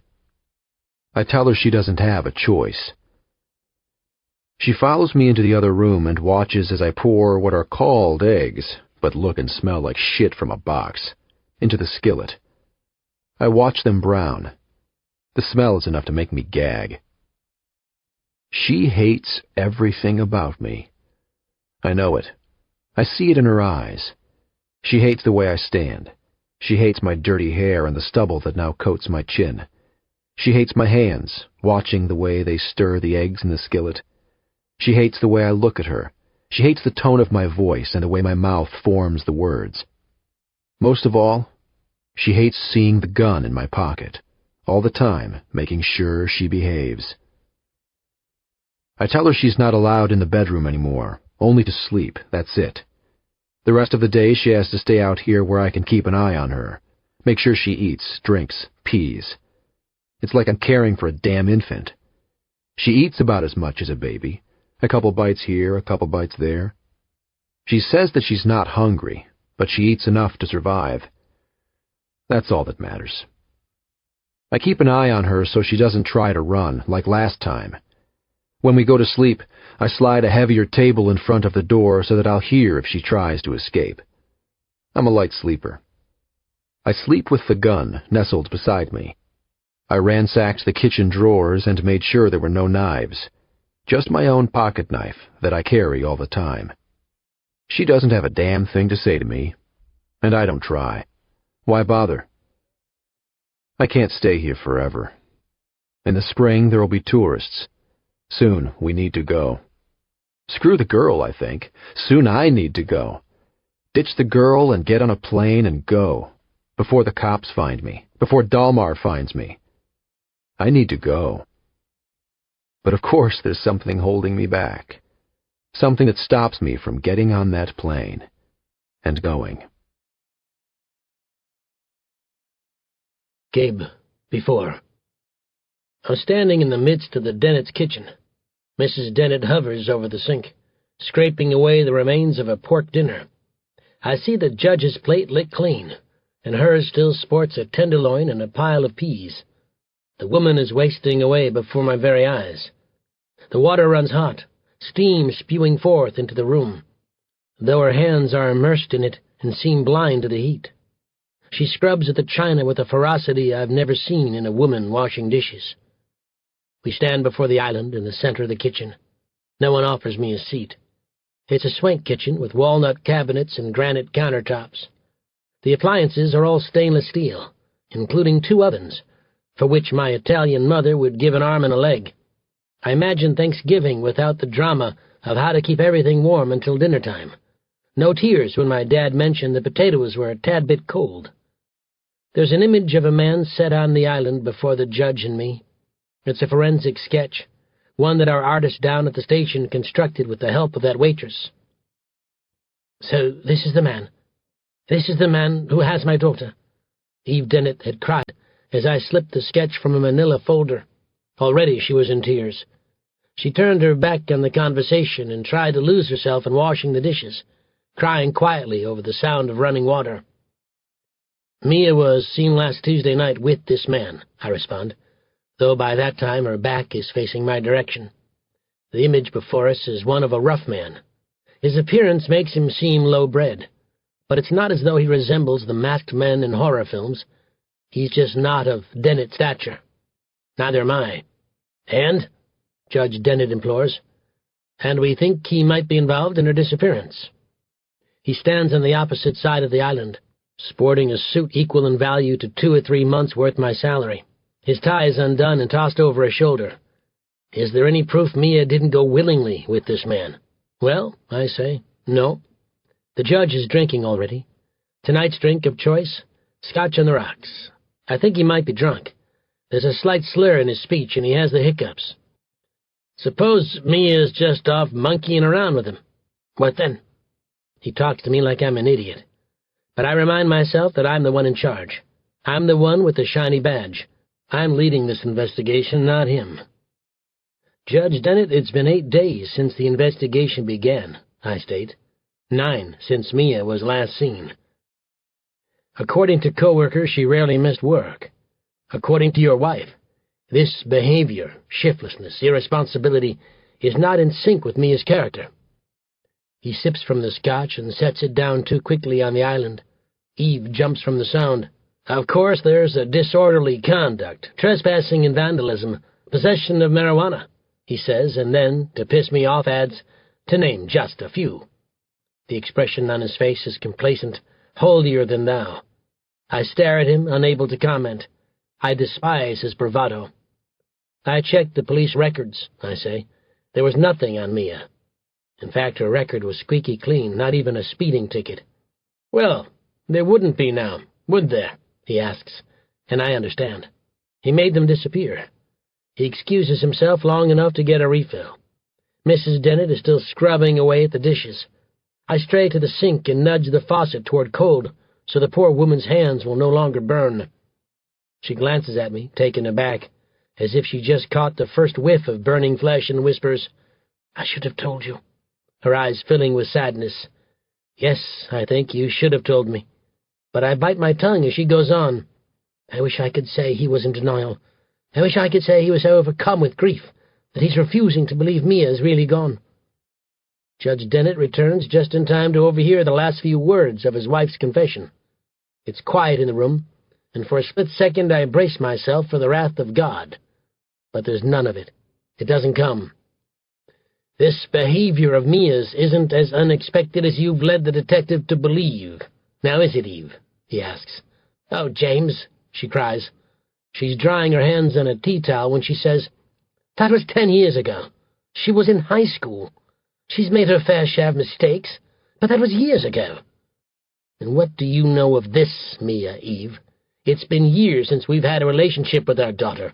We hardly know her anymore. And you, Your Honor, I say, to take Mrs. Dennett off the hot seat. I hate the way he stares at her, his eyes making her feel stupid. What do you know of this Mia? Any misdemeanors that have recently been expunged from her record? I ask. Traffic citations? Prostitution? Public intoxication? I don't have to think twice as to why her youthful transgressions disappeared from the record. That wouldn't look good for the Dennett name, now would it? And this whole thing, if Mia is out there screwing around at the end of the investigation, if she's perfectly fine and just out for a good time, that doesn't look good either, does it? I watch the news. I'm generally up on politics. This November, Judge Dennett is up for re-election. And yet I find myself wondering if Mia's misconduct is limited to her youth alone, or if there's more to it than that. You'd better watch yourself, the judge warns, but in the background Eve whimpers, Prostitution? James? Though it was never anything more than a hypothetical. He ignores her. I suppose we both do. I'm just trying to find your daughter, I say, because maybe she is off doing something stupid. But consider for a minute that maybe she's not. Just think about it. What then? I'm certain you'll be asking for my badge if she winds up dead. Jenks, his wife hisses. She's nearly in tears from my use of daughter and dead in the same sentence. Let me get this straight, Hoffman, he says to me. You find my daughter and you bring her home, alive. You just make sure you cover your bases because there's more to Mia than meets the eye, he concludes, and with that, takes his scotch and walks out of the room. Colin, before. I catch her staring at herself in the bathroom mirror. She doesn't recognize the reflection, the wiry hair and dowdy skin, the bruises that are beginning to heal. They're yellow now with gaps between instead of bulging and purple. When she comes from the bathroom, I'm waiting for her. I'm leaned against the frame of the door. She steps out and bumps into me, staring at me, like some beast hovering over her, stealing her air. I wasn't going to hit you, I say, reading her thoughts, but she doesn't speak. I brush a cold hand across her cheek. She winces and pulls back, away from my touch. It's better, I say about the bruises. She moves past me and walks away. I don't know how many days we do this. I've lost track. I tried to remember when it was Monday and when it was Tuesday. Eventually, the days began to blur. Every day is the same. She lies in bed until I make her get up. We force down breakfast. Then she sits on a chair and pulls up to the window. She stares outside, thinks, daydreams, longs to be anywhere but here. I'm thinking all the time about how to get out of here. I've got enough cash to catch a flight somewhere and then it will be gone. But of course I don't have a passport on me, so the farthest I can go is Tecate or Calexico, California. But the only way I'm getting out of the country is if I hire a coyote or swim across the Rio Grande. But getting myself out of the country is only half the problem. It's everything else I can't quite figure out. I pace the cabin, wondering how in the hell I'm going to get myself out of this mess, knowing I'm safe here for now.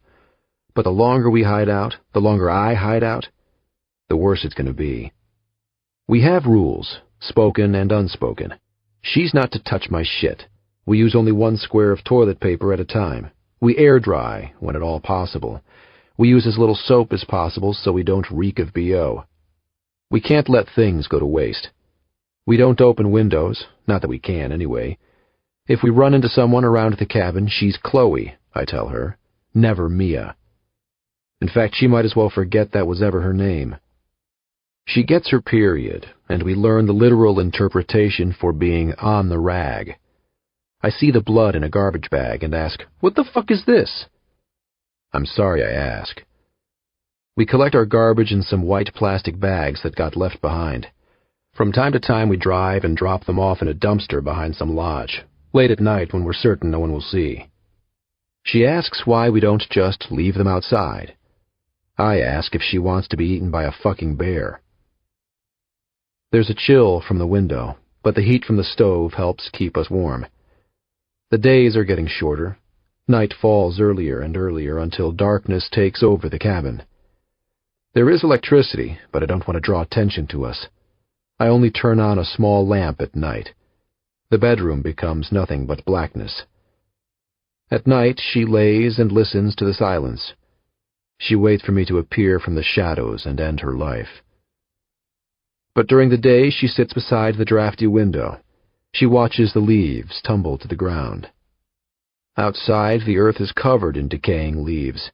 Nothing remains to block the lake's view. Fall is almost over now. We're so far north we can touch Canada. We're lost in an uninhabited world surrounded by nothing but wilderness. She knows it as well as I do. That's why I brought her here. Right now, the only thing of concern is bears, but then again, bears hibernate in the winter.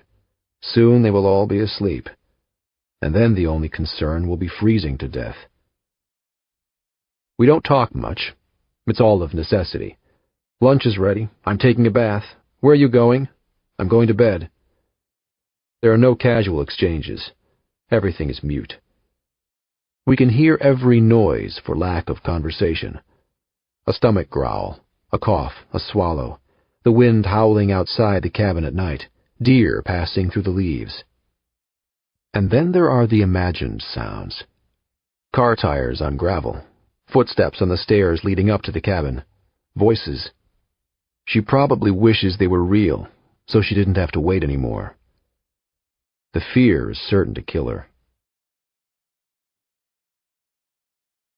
Eve, before. The first time I laid eyes on James, I was 18 years old, in the United States with some girlfriends. I was young and naive, and mesmerized with the enormity of Chicago, the sense of freedom that had crawled under my skin the moment us girls boarded the airplane.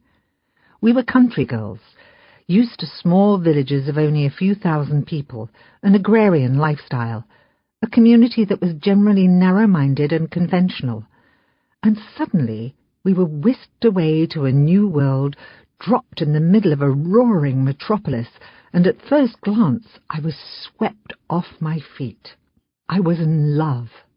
It was Chicago that first seduced me, all the promises it had to offer. These immense buildings, millions of people, the confidence they carried in the way they walked, in the steadfast expressions on their faces when they strut across the busy streets. It was 1969. The world as we knew it was changing, but truly I couldn't have cared less. I wasn't caught up in all that. I was enraptured with my own existence, as is to be expected when one is 18. The way men would look at me, the way I felt in a miniskirt, much shorter than my mother would have ever approved. I was dreadfully inexperienced, desperate to be a woman and no longer a child. What waited for me at home in rural England had been fated by my birth. I'd marry one of the boys I'd known my entire life, one of the boys who, in primary school, pulled my hair or called me names. It was no secret that Oliver Hill wanted to marry me. He'd been asking since he was 12 years old. His father was a rector in the Anglican Church, his mother the kind of homemaker I vowed never to be, one who obeyed her husband as if his command was the word of God. James was older than me, which was exciting. He was cosmopolitan and brilliant. His stories were impassioned. People hung on to every last word out of his mouth, whether he was talking about politics or the weather.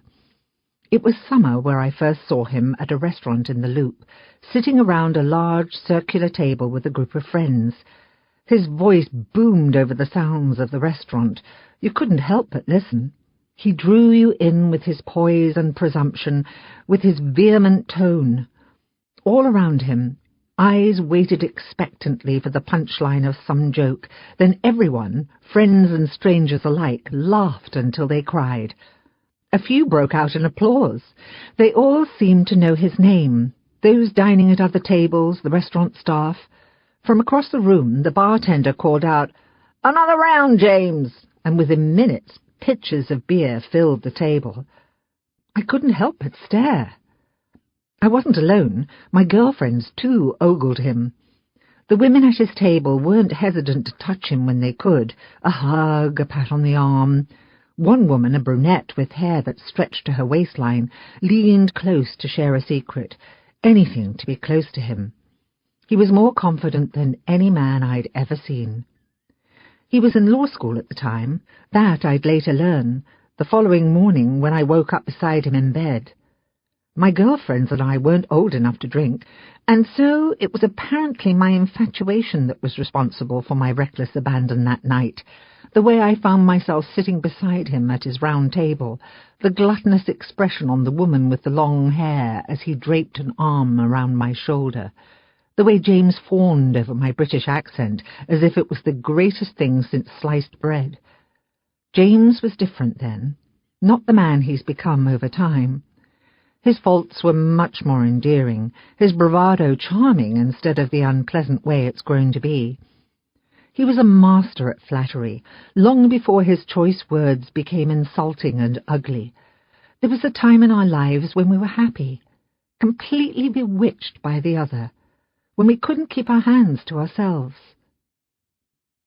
But that man, the one I married, has completely disappeared. I called Detective Hoffman first thing in the morning, after James has left for work.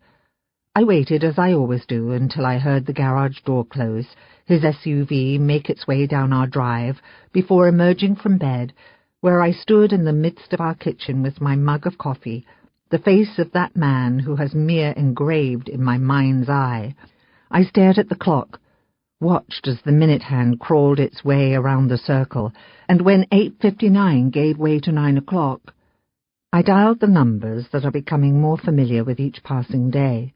He answers the phone, his voice professional and authoritarian as he announces, "Detective Hoffman." I imagine him at the police station. I hear the bustle of people in the background, dozens of officers trying to solve other people's problems for them. It takes me a moment to gather myself, and I say to him, "Detective, this is Eve Dennett." His voice loses its edge as he says my name, "Mrs. Dennett, good morning." "Good morning." I envision him standing in our kitchen last night. I see the vacant look on his kind-hearted face when James told him about Mia's past. He left in a hurry. I hear him slam the front door over and over again in my mind. I hadn't attempted to withhold a thing about Mia from Detective Hoffman. To me, in all honesty, her past behavior didn't matter. But the last thing I need is for the detective to have misgivings about me. He's my only link to Mia. "I had to call," I say. "I had to explain." "About last night?" he asks, and I say yes. "You don't need to." But I do anyway. Mia's teenage years were difficult, to say the least. She wanted so desperately to fit in. She wanted to be independent. She was impulsive, driven by desire, and lacking in common sense. Her friends made her feel accepted, whereas her family did not. Amongst her peers, she was popular. She was wanted. And for Mia, this was a natural high. Her peers made her feel like she was on top of the world. There was nothing she wouldn't do for her friends. Maybe Mia fell into the wrong group of friends, I say. Maybe I should have been more vigilant about whom she was spending her time with. What I noticed was that B-plus book reports more commonly became C- papers, and she no longer studied at the kitchen table after school, but retreated to her bedroom, where she shut and locked the door. Mia was in the midst of an identity crisis. There was a part of her desperately yearning for adulthood, and yet the rest of her remained a child, unable to think and reason like she would later in life. She was often frustrated and thought little of herself. James's insensitivity only made things worse. He compared her to Grace relentlessly, about how Grace, now in her 20s and away at college, his alma mater, of course, was going to graduate magna cum laude, about how she was taking courses in Latin and debate in preparation for law school, to which she'd already been accepted. Initially, her misbehavior was typical teenage slips. Talking out in class, not completing her homework. She rarely invited friends to our house. When she was picked up by friends, Mia would meet them on the drive, and when I peeked out the window for a glance, she'd stop me. "What?" she'd ask, with a harsh tone that had once belonged only to Grace. She was 15 when we caught her sneaking out of the house in the middle of the night. It was the first of many escapes. She'd forgotten to turn off the house alarm, and so, in the midst of her escape, the house began to scream. "She's a juvenile delinquent," James said. "She's a teenager," I amended, watching as she climbed into a car parked at the end of our drive, not bothering to look back as the alarms blared and James cursed the darn thing, trying to remember our password. Image meant everything to James. It always had. He'd always been worried about his reputation, about what people would think or say about him. His wife had to be a trophy wife. He told me this before we were married, and in some crooked way I'd been happy to fill that role. I didn't ask what it meant when he stopped inviting me to work dinners, when his children no longer needed to attend firm Christmas parties. When he became a judge, it was as if we didn't exist at all. So one can imagine the way James felt when the local police dragged a sloppy, drunken 16-year-old girl home from a party, and he, in his robe, stood at our front door, all but begging the police to keep this under wraps. He screamed at her, even though she was so sick she could barely hold her own head over the toilet while she vomited. He bellowed about how insatiable reporters love this kind of thing. Teenage daughter of Judge Dennett cited with underage drinking. Of course it never made the paper. James made sure of that. He spent an arm and a leg making sure that Mia's name never graced the pages of the local paper, not this time or the next. Not when she and her unruly friends attempted to steal a bottle of tequila from the local liquor store. Not when she and these same friends were caught smoking pot in a parked car behind a strip mall off Green Bay Road. "She's a teenager," I said to James. "This is what they do." But even I wasn't so sure. Grace, with all her difficulties, had never been in trouble with the law. I had never had so much as a speeding ticket, and here was Mia, spending time in a holding cell at the local precinct, while James begged and blackmailed local law enforcement not to press charges or to have allegations removed from her record. He paid off parents not to mention Mia's misadventures with their similarly disobedient children. He was never worried about Mia and the source of her discontent and therefore misbehavior. He was only worried about what impact her actions would have on him. It didn't occur to him that if he let her pay the consequences like any normal child, Mia's havoc might cease. As it was, she could do anything she liked and not suffer the consequences.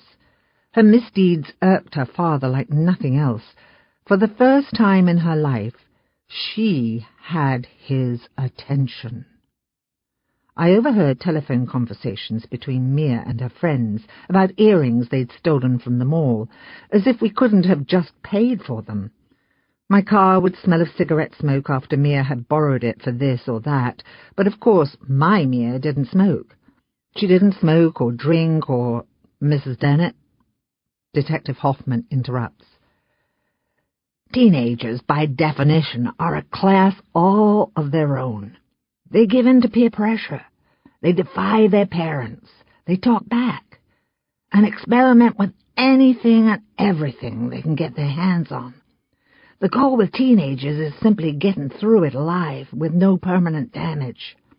Your description of Mia is not that far from normal," he admits, though I sense he'd say anything to make me feel better. "I can't tell you how many stupid things I did when I was 16, 17, he concedes. He rattles them off. Drinking, fender benders, cheating on a test, smoking pot. He whispers into the telephone's receiver. "Even the good kids had the urge to lift a pair of earrings from the mall. Teenagers believe they're invincible. Nothing bad can happen. It isn't until later that we realize that bad things do, in fact, happen. The kids that are flawless," he adds, "those are the ones that worry me." I assure him that Mia has changed since she was 17, desperate for him to see Mia as more than a teenage delinquent. She's matured. But it's more than that. Mia has blossomed into a beautiful young woman, the kind of woman that, as a child, I'd hoped to one day be. "I'm sure she has," he says. But I can't leave it at that. There were 2, maybe 3 years of utter carelessness, and then she turned herself around. She saw a light at the end of the tunnel. She would be 18 and could be rid of us once and for all. She knew what she wanted. She started making plans, a place of her own, freedom, and she wanted to help people. "Teenagers," he says. And I'm silenced because, without ever having met her, I see that he knows my daughter more than me. "Those who were troubled and feeling misunderstood, like herself." "Yes," I whisper, but Mia never explained it to me. She never sat me down and told me how she could relate to these children, about how she, more than anyone, knew the difficulties that juveniles faced, all those mixed-up emotions about how hard it was for them to swim to the surface to breathe. I never understood. To me, it was all skin deep. I couldn't fathom how Mia could communicate with those kids. But it wasn't about black and white, rich and poor. It was about human nature. James has never gotten that image out of his mind. His daughter in the holding cell at the local precinct. He dwells on all those years he fought to keep her name out of the paper, about how disappointed he was in her, how she wouldn't listen. The fact that she refused law school was the icing on the cake. Mia was a burden for James. He's never gotten past that fact. He's never accepted her for the strong, independent woman she is today. In James's mind, she's a screw-up, Detective Hoffman remarks, and I'm grateful the words came from his mouth and not mine. Yes. I consider myself at 18, the emotions that overcame all common sense. What, I wonder, would have become of me if I hadn't been in the little Irish pub in the Loop that July night in 1969? What if James hadn't been there? Hadn't been giving a soliloquy on antitrust law? If I hadn't hung on desperately to every last word? If I hadn't been so consumed when his eyes turned to me, not only with the Federal Trade Commission and mergers and acquisitions, but also with the way he could make something so mundane sound arousing, the way his mahogany eyes danced when they met mine. Without a mother's instinct to tell me otherwise, there's a part of me that could see James's point of view, but I'd never admit it. My intuition, however, tells me something has happened to my daughter. Something bad. It screams at me, awakens me in the middle of the night. Colin, before. I tell her we're going outside. It's the first time I let her out of the cabin. We need sticks, I say, for the fire. Soon it will snow. Then they'll all be buried. We have firewood, she says. She's sitting cross-legged in the chair beside the window. She's staring outside at the oppressive granite clouds that hover just above the tops of the trees. I don't look at her. We need more for the winter. She stands slowly, stretching. You plan to keep me around that long? She asks. She slips that ugly maroon sweatshirt over her head. I don't satisfy her with a response. I'm right behind her as we head outside. I let the screen door slam shut. She makes her way down the steps. She begins to gather sticks from the ground. There are tons of them, tossed from trees during a storm. They are wet. They cling to the muddy ground and moldy leaves that cover the earth. She tosses them into a pile at the bottom of the steps. She wipes her hands on the thighs of her pants. Our laundry hangs over the deck rail. We wash our clothes in the bathtub and then hang them out to dry. We use a bar of soap. It's better than nothing. They're cold and stiff when we slip them on, and sometimes they're still wet. A thick fog hangs over the lake and drifts toward the cabin. The day is depressing. Rain clouds fill the sky. Soon it will begin to rain. I tell her to hurry up. I wonder how long these sticks will last. There's already a wall of firewood lining the cabin. I've been out here day after day with an axe, splitting fallen trees and taking the limbs off the rest. But we gather sticks anyway so we don't get bored. So I don't get bored. She isn't going to complain about it. The air is fresh, and so she makes the most of it. She doesn't know if she'll ever get another chance like this. I watch her gather sticks. She carries them in one arm as the other bends down to swipe more from the ground. It's one swift, graceful movement. Her hair is draped over her shoulders so it stays out of her eyes. She gathers until her arms can hold no more, then stops to catch her breath. She arches her back to stretch, then down again. When her load is full, she brings them to the cabin. She refuses to make eye contact with me, though I'm certain she knows I'm watching. With every passing load, she ventures farther and farther away, her blue eyes locked steadfast on the lake. Freedom. It begins to rain. It's one torrential downpour. 1 minute, nothing. The next, we're soaked. The girl comes running from the far end of the property with a bundle of sticks in her arms. She'd been working as far away as I let her. I kept my eyes on her the entire time, making sure I could catch her if I needed to. I don't think she'd be that stupid. Not again. I've already begun to haul the sticks upstairs and into the cabin. I dump them into a pile beside the stove. She follows me inside, drops her load, and then down the stairs again. I didn't expect such cooperation. She moves slower than me. Her ankle is still healing. It's only been a day or so since I haven't seen her limp. We brush past each other on the stairs, and it's without thought that I hear myself say, "Sorry." She says nothing. She changes her clothes and hangs the wet ones from a curtain rod in the living room. I've already brought in the clothes from outside and draped them around the entire cabin. Eventually, the fire will help them dry. The cabin feels wet. Outside, the temperatures have dropped by as much as 10 or 15 degrees. We trekked wet footprints throughout the cabin. The sticks puddle rainwater onto the wooden floor. I tell her to find a towel in the bathroom and wipe what she can. Sooner or later, the rest will dry. I'm making dinner. She moves silently to her chair and stares out the window at the rain. It drums on the roof of the cabin, a steady rat-tat-tat. A pair of my pants hanging from the curtain rod disrupts her view. Ambiguity fills the earth, the world smothered by fog. I drop a bowl and she jumps, glaring at me with an accusatory look. I'm loud. I know that. I don't try to be quiet. Bowls pound on the countertops, cabinets slam shut. My heavy feet stomp. Spoons fall from my hand and clatter on the burnt orange countertops. The pot on the stove begins to boil, spilling over onto the stove. Dusk falls. We eat dinner in silence, thankful for the sound of the rain. I watch out the window as blackness takes over the sky. I flip on the small lamp and begin to feed sticks to the fire. She watches me out of the corner of her eye, and I wonder what she sees. Suddenly I hear a crash outside, and I jump to my feet, hissing, "Shh!" though she hadn't said a word. I reach for the gun and grip it in my hand.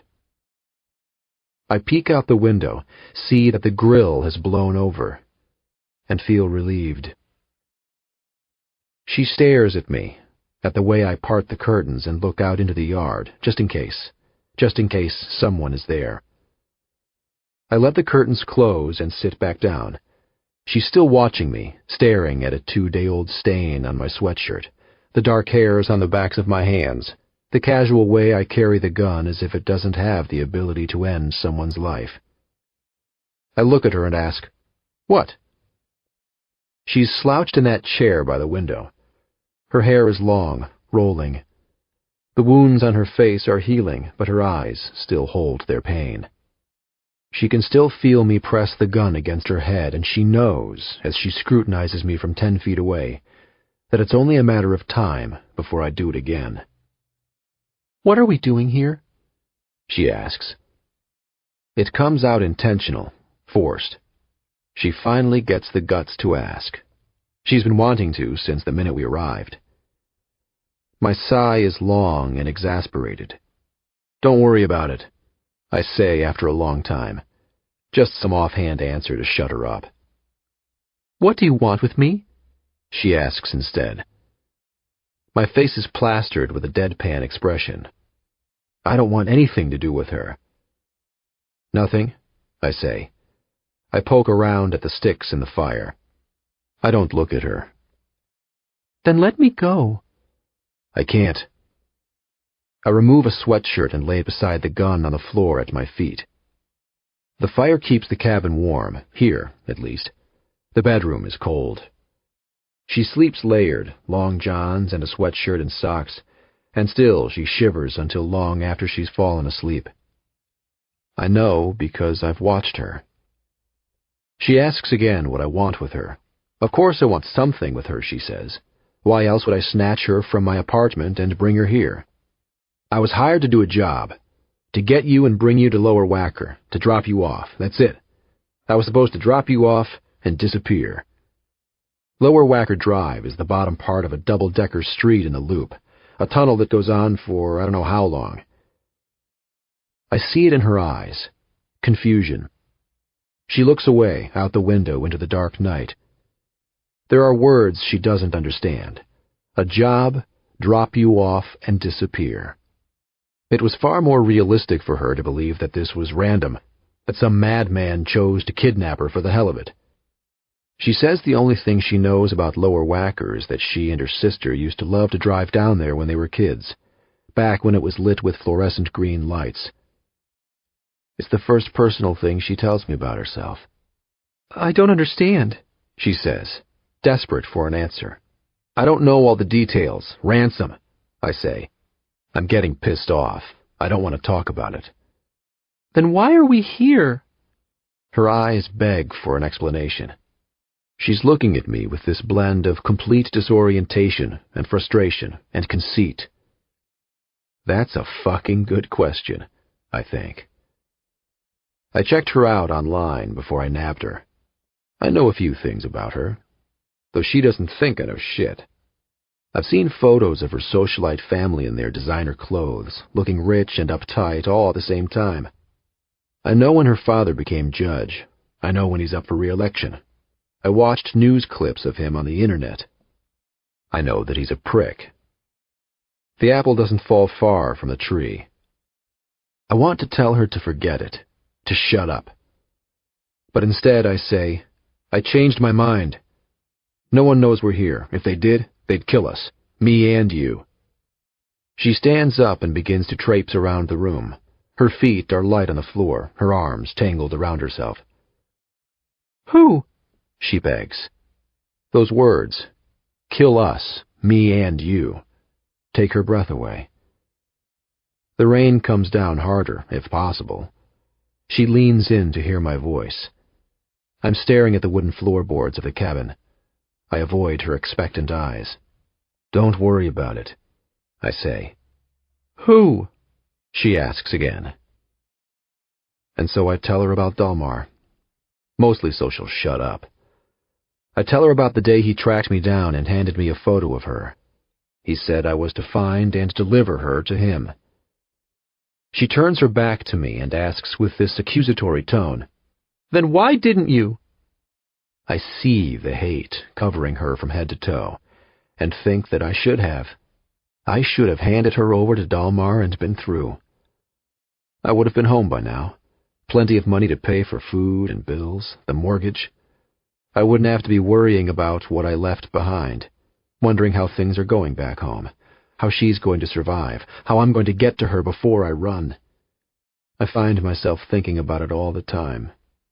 It keeps me up at night. When I'm not worrying about Dalmar or the cops, I'm thinking about her in that old house all alone. If I would have just turned the girl over like I was supposed to, this would have all been through. Then the only thing I would have been worrying about is if and when the cops were going to catch me.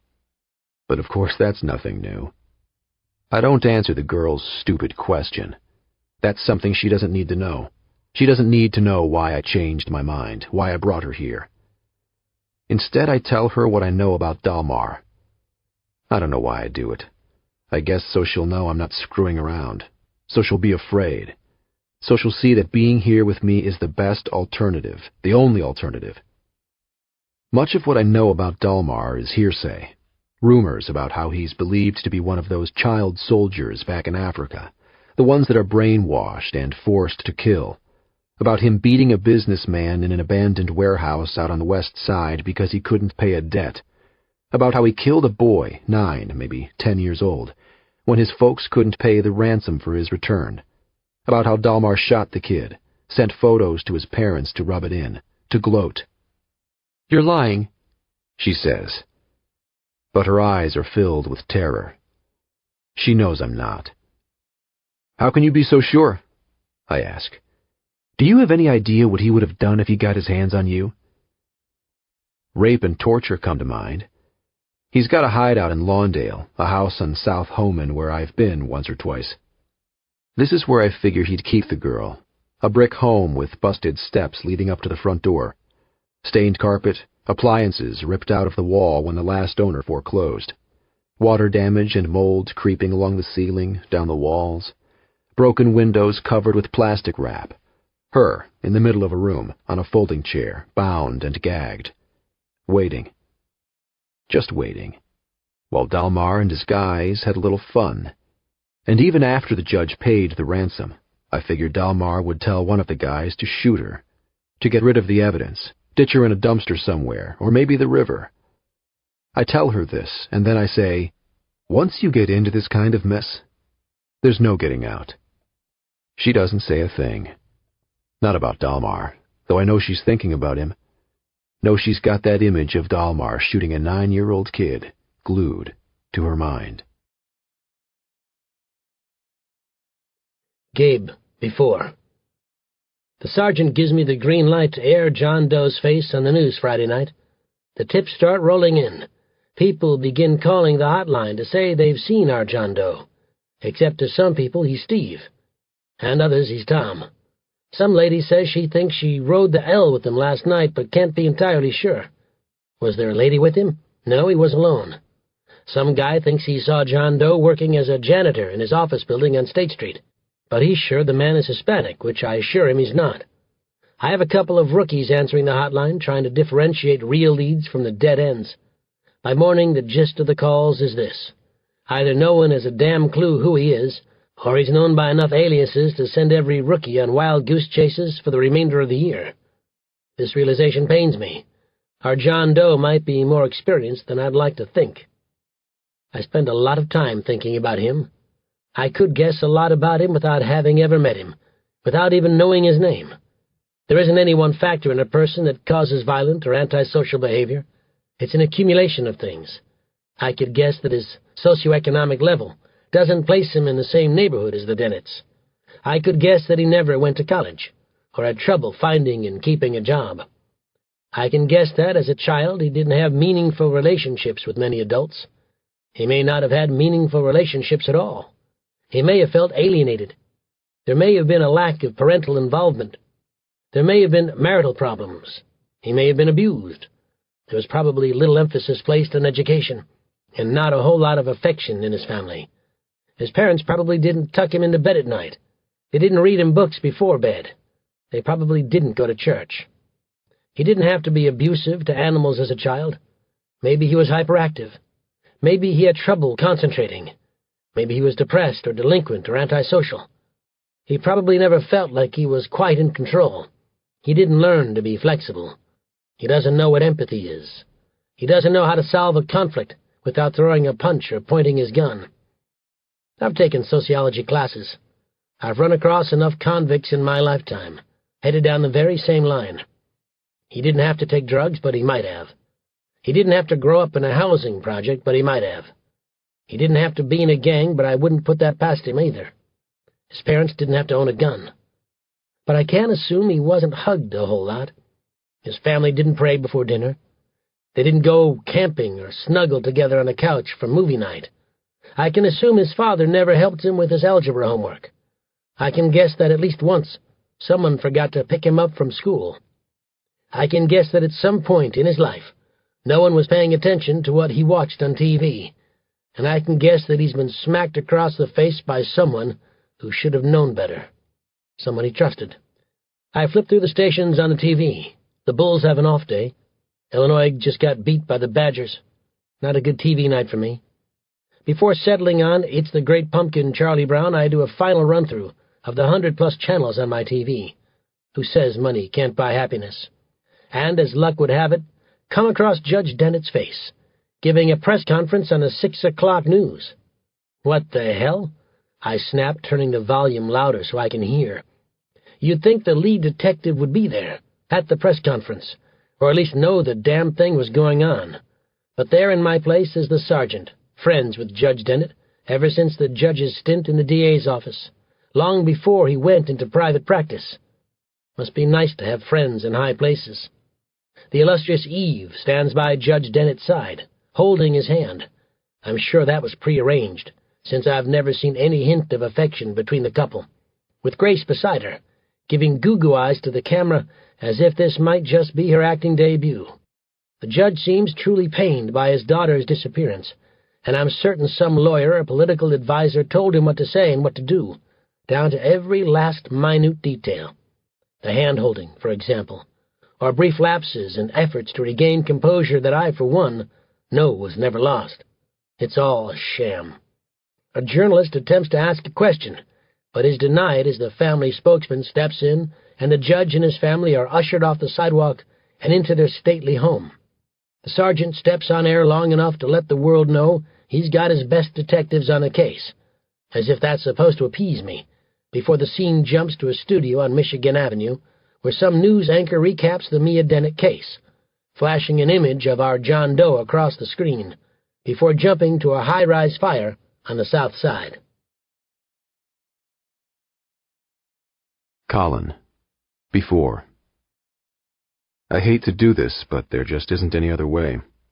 I don't trust her. I wait until she's in the bathroom and then follow her in with a rope. I thought about the duct tape we'd picked up in Grand Marais, but there's no need for it. There's no one around who would hear her scream. "What are you doing?"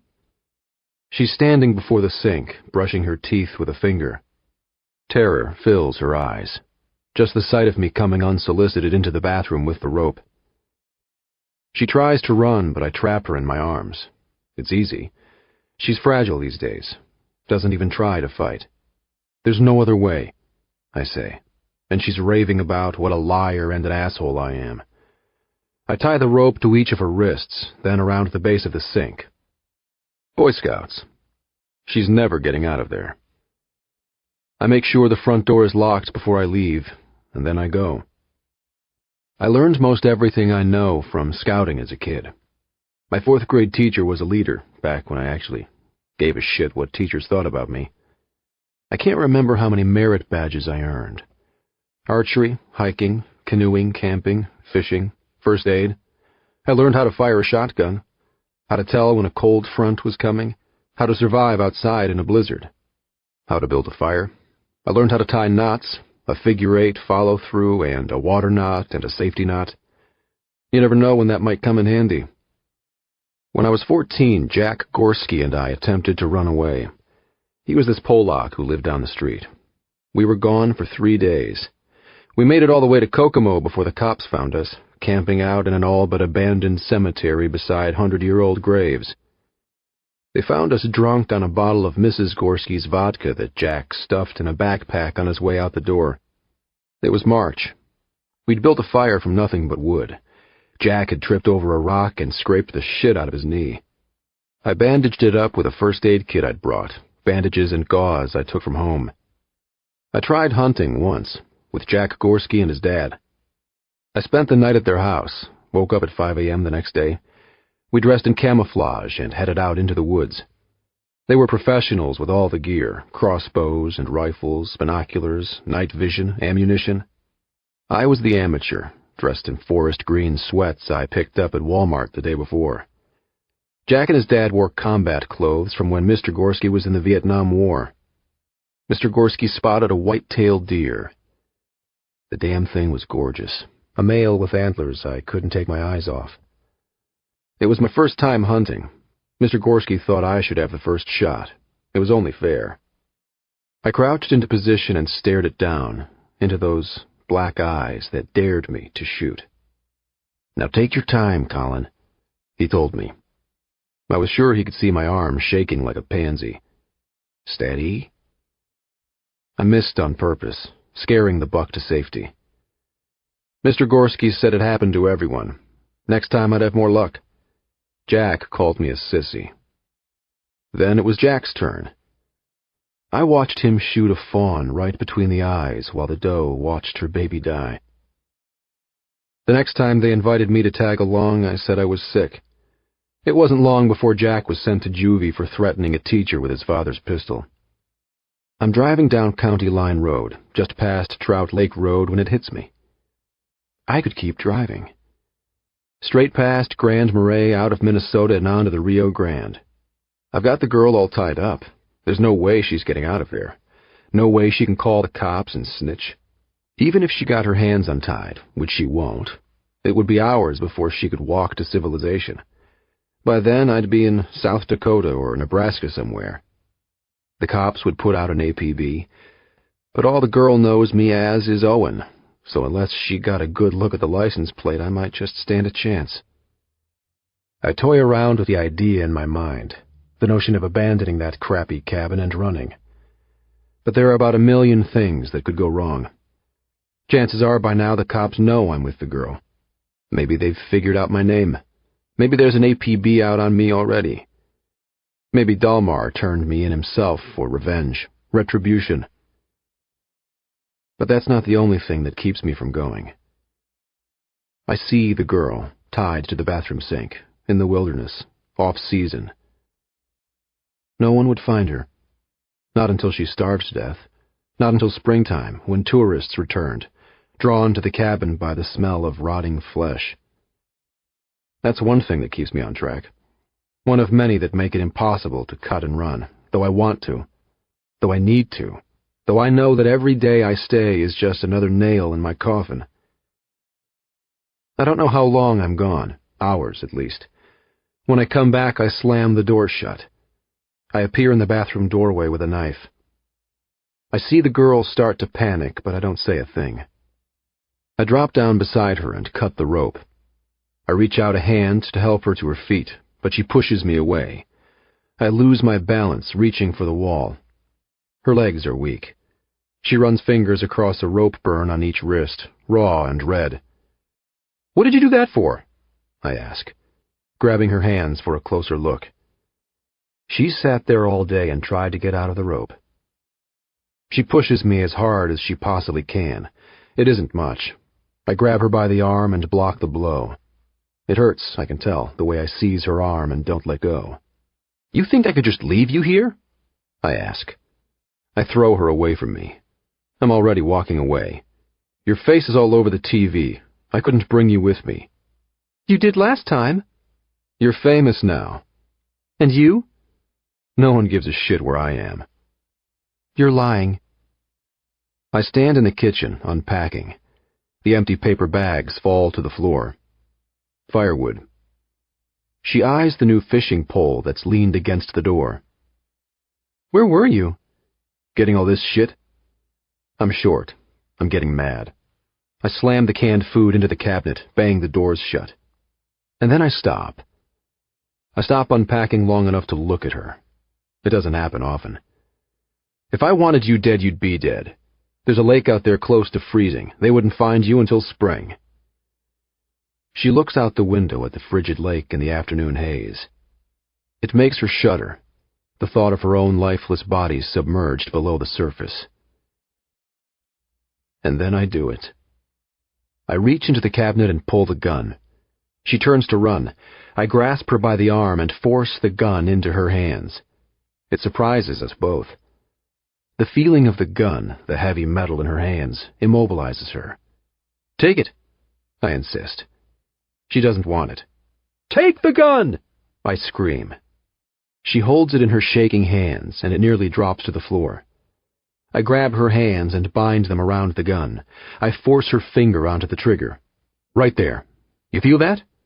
That's how you shoot it. You point it at me and shoot." "You think I'm lying to you? You think I'm going to hurt you? It's loaded, so you just point it at me and shoot." She stands comatose with the gun in her hands, wondering what the hell just happened. She raises it for a second, the weight of it much heavier than she ever expected. She points it at me and I stare at her, daring her. "Shoot it. Shoot the gun." Her eyes are skittish, her hands wobbly on the weapon. She doesn't have it in her to shoot that gun. I know that. But still, I wonder. We stand like that, 20 seconds, 30 seconds, maybe more, before she lowers it before herself and walks out of the room. Eve, after. She tells me about her dream. The old Mia would never do this. The old Mia would never tell me much of what was on her mind, but this dream is really bothering her, a recurring dream that she says she's had night after night, for I don't know how many nights now, but it's always the same, or so she says. She's sitting on a white plastic lawn chair inside the all-encompassing great room of a tiny cabin. The chair is pressed up against the wall opposite the front door, and she's curled up on the chair, a scratchy blanket enveloping her legs.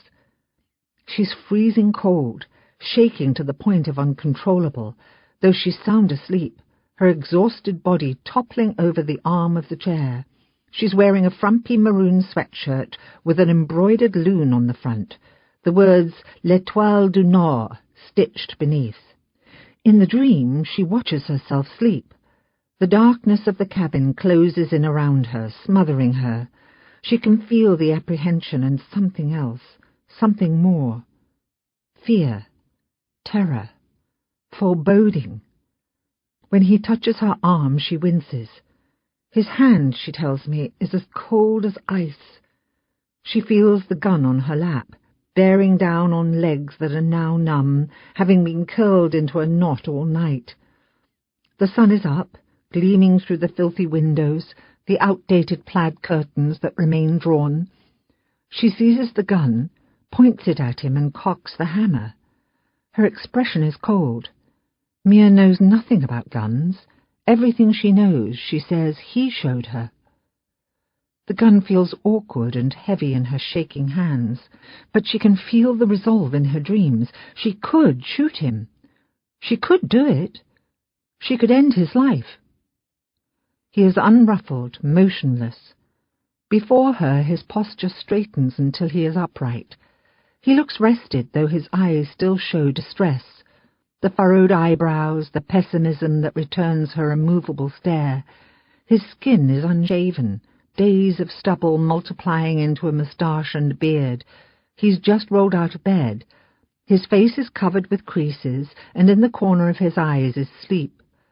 His clothes are rumpled from having been slept in all night. He stands beside the lawn chair, and even from the distance she can smell morning breath. "Chloe," he says, with this tranquilizing voice.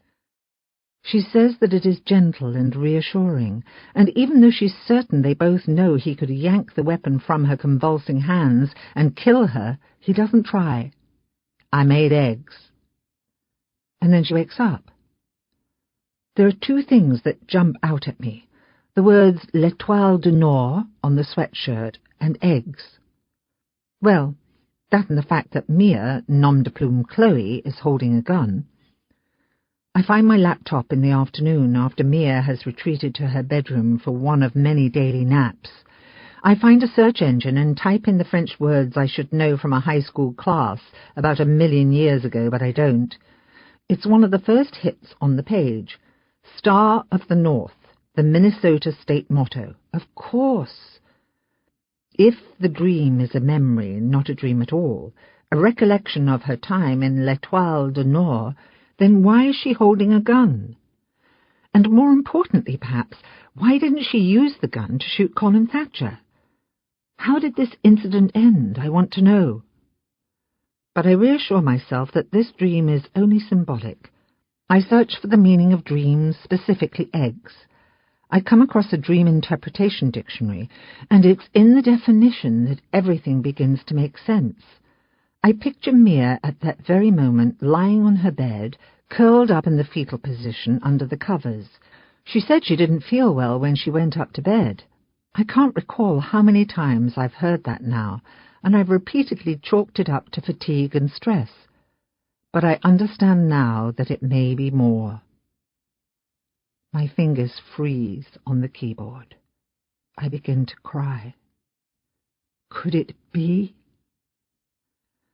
They say that morning sickness is hereditary. I was sick as a dog with both girls, worse so with Grace. I've heard that it's often worse with the first child, and rightly so. I spent many days and nights hunkered down over the toilet, vomiting until there was nothing to throw up but bile. I was tired all the time. the lethargy like nothing I'd ever known before. It exhausted me just to open my eyes. James didn't understand. Of course he didn't. How could he? It was something I never understood until I lived through it, though over and over again I wished to die. According to this dream interpretation dictionary, eggs in one's dreams may represent something new and fragile, life in its earliest form. Colin. Before. I woke up early. I dragged that fishing pole outside, out to the lake with a tackle box I picked up at the store. I spent a small fortune on fishing supplies, an auger and skimmer too, for when the lake freezes over. Not that I plan to be here that long. She pulls a sweatshirt over her head. She hikes out to the lake. Her hair is still wet from a bath, and the ends become crisp in the cold air. Until she arrives, it's quiet outside. The sun is just beginning to rise. I'm lost in thought, trying hard to convince myself that everything back home is okay. Trying to satisfy the guilt by brainwashing myself into believing that there's plenty of food in the fridge, that she hasn't fallen down and broken a hip. And just as I start to believe it, some new fear comes to mind. That I forgot to set the heat and she'll freeze to death, that she leaves the front door open and some critter lets itself in. And then the realization sets in, the excuses. I did set the heat. Of course I did. I spend 10 minutes picturing myself setting the damn heat at 68 degrees. At least by now the cash should have arrived. Enough money to get her through. For a while. I brought a lawn chair down from the cabin and sit with a mug of coffee by my feet.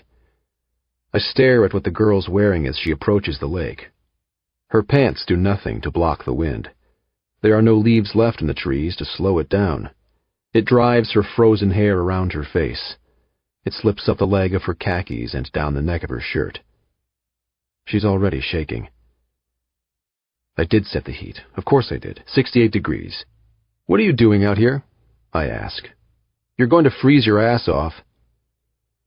And yet she sits down, uninvited, on the banks of the lake. I could tell her to go back inside, but I don't. The ground is damp.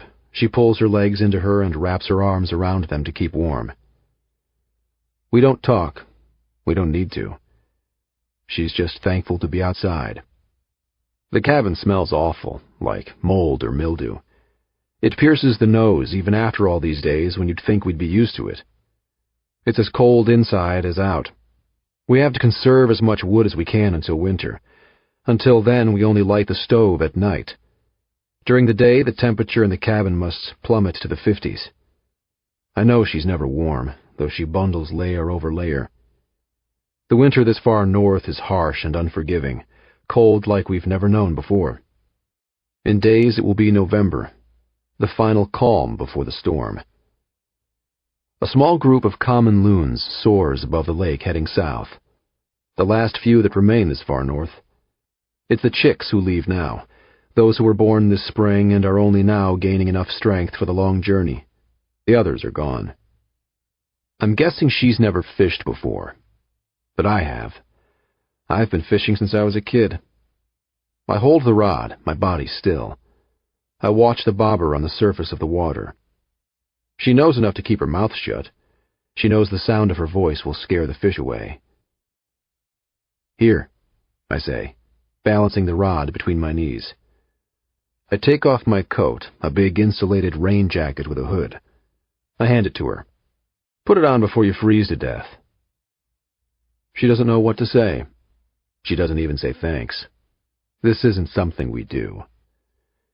She slips her arms into crevices that are 2 times too big for her, and after a minute, she stops shaking.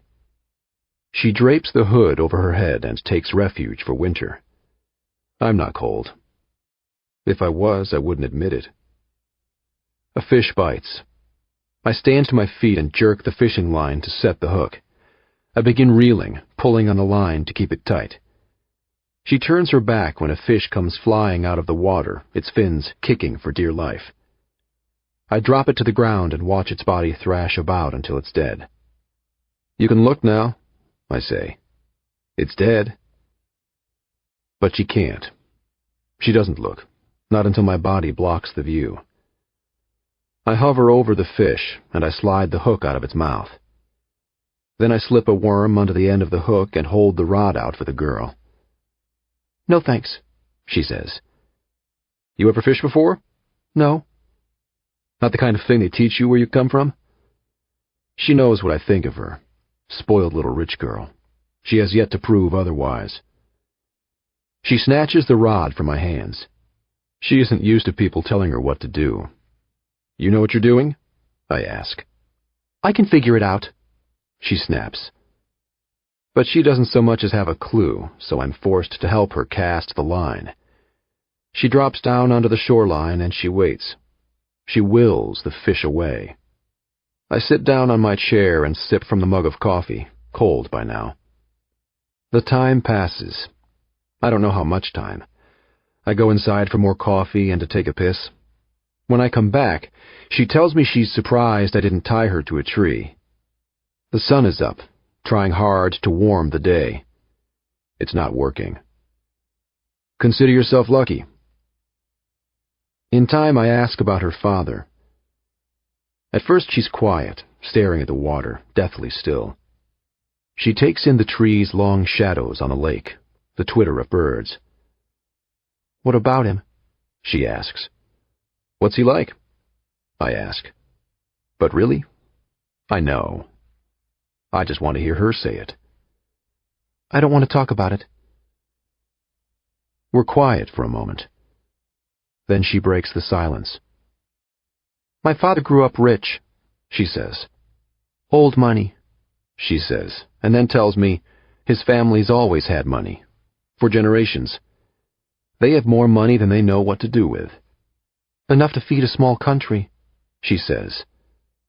But they don't. They keep it all to themselves. She tells me how her father's career is high profile. I know this. "People know him," she says. "All this goes to his big head. My father's never-ending desire for more money has made him corrupt. I wouldn't put much past him, accepting bribes for one. He's just never been caught. Image is everything to him," she says. Then she tells me about her sister, Grace. She says that she, like her father, is pretentious and hollow and hedonistic. I give her a look. Grace is not the only one who's all these things. She's the daughter of a wealthy bastard. Her life's been delivered on a silver platter. I know more about her than she'd like to think. "Think whatever you want," she says. "But my father and I are different people." "Very different," she says. She tells me that she and her father never got along. Not when she was a child, not now. "We don't talk much. Occasionally, but it's all a ruse, in case someone's keeping tabs." Grace, a lawyer, is her father's protégée. "She's everything I never was," the girl says. "She's his mirror image. While my father never financed my college education, he put Grace through both college and law school. He bought her a condo in the Loop, which she could have paid for herself. Myself, I pay $850 every month in rent, and most months, that about breaks the bank. I asked my father to donate to the school I work at. Start a scholarship fund, maybe. He laughed, but he has Grace working at a top firm downtown. She charges clients over $300 for an hour of her time. Within a few years, she'll likely make partner. She's everything my father ever wanted me to be." "And you?" "I'm the other one, the one whose mistakes he had to cover up." She says that she was never of interest to her father. Not when she was putting on an impromptu show at the age of 5. Not when she was hanging her first piece in a gallery at the age of 19. Grace, on the other hand, her very presence could change his mood. She's bright like him and articulate, her words wrought with efficacy rather than, as my father liked to call it, delusion. These grand delusions I had of one day being an artist, my mother's deluded sense of reality. What pisses me off is that she talks like she got the short end of the stick, like her life is full of hard knocks. She doesn't have a fucking clue what tough luck is like. I think of the mint green trailer home, of sitting out a storm in a makeshift shelter while we watched our home blow over. "I'm supposed to feel sorry for you?" I ask. A bird begins to warble. In the distance, another returns its call. Her voice is quiet. "I never asked you to feel sorry for me. You asked a question, I gave you an answer," she confides. "You're just full of self-pity, aren't you? It isn't like that. Always the victim." I'm unsympathetic. This girl doesn't know a damn thing about tough luck. "No," she hisses at me. She thrusts the fishing rod into my hands. "Take it," she says. She unzips the coat and cringes at the cold air that envelops her. She drops it to the ground beside me. I let it lay there. I don't say a thing. "I'm going in." And she walks past the dead fish whose eyes stare at her with contempt for letting it die. She's not 20 feet away when I say, "What about the ransom?" "What about it?" she snaps. She stands in the shade of a big tree, her hands on her hips. Her hair whirls around her in the cold October air. "Would your dad have paid the ransom?" I ask. If he hates her as much as she makes believe, he wouldn't pay a penny for her return. She's thinking about it. I know she is. It's a damn good question. If her father didn't pay the ransom, then she'd be dead. "I guess we'll never know," she says. And then she goes. I hear her feet smashing the leaves on the ground. I hear the squeal of a screen door opening in the distance. And then I hear it slam shut. I know that I'm alone. Gabe, before. I'm driving down the world's most perfect tree-lined street. Red maple and yellow aspen trees canopy over the narrow street, their leaves raining down. It's too early for trick-or-treaters, the little misfits still in school for an hour or two, but the million-dollar homes wait for them, tucked behind impeccable landscaping and lawns that actually necessitate a riding lawnmower, though no one around here dares mow their own lawn. They're all decked out with hay bales and corn stalks and perfectly round pumpkins with the unblemished stalks. The mailman is closing in on the Dennett's mailbox when I pull into the brick drive. I settle my piece of shit car beside Mrs. Dennett's sedan and wave a friendly hello, as though I might just live here. I make my way to the brick mailbox, more spacious than my own John. "Afternoon," I say as I thrust out a hand for today's mail. "Afternoon," he replies as he sets a stack of mail into my hand. It's cold out here, and gray. It always is. Every single Halloween that I can ever remember. The gray clouds descend to the earth's surface until you can no longer tell the difference between land and sky. I tuck the mail under an arm and plunge my hands into my pockets as I make my way up the drive. Mrs. Dennett has this way of thrusting open the front door every time I arrive. There's a great gusto about it, her face awash with enthusiasm, until she sees me. The smile disappears. Her wide eyes vanish. Sometimes there's a sigh. I don't take it personally. "Oh," she says, "detective." Every time the doorbell rings, she's sure it's Mia. She's wearing an apron the color of mustard over a whole yoga ensemble. "You're cooking?" I ask, trying not to choke on the smell. She's either cooking or a small animal has crept into the basement and died. "Trying." She's already walking away from me, leaving the front door hanging open. There's a nervous laugh as I follow her into the kitchen.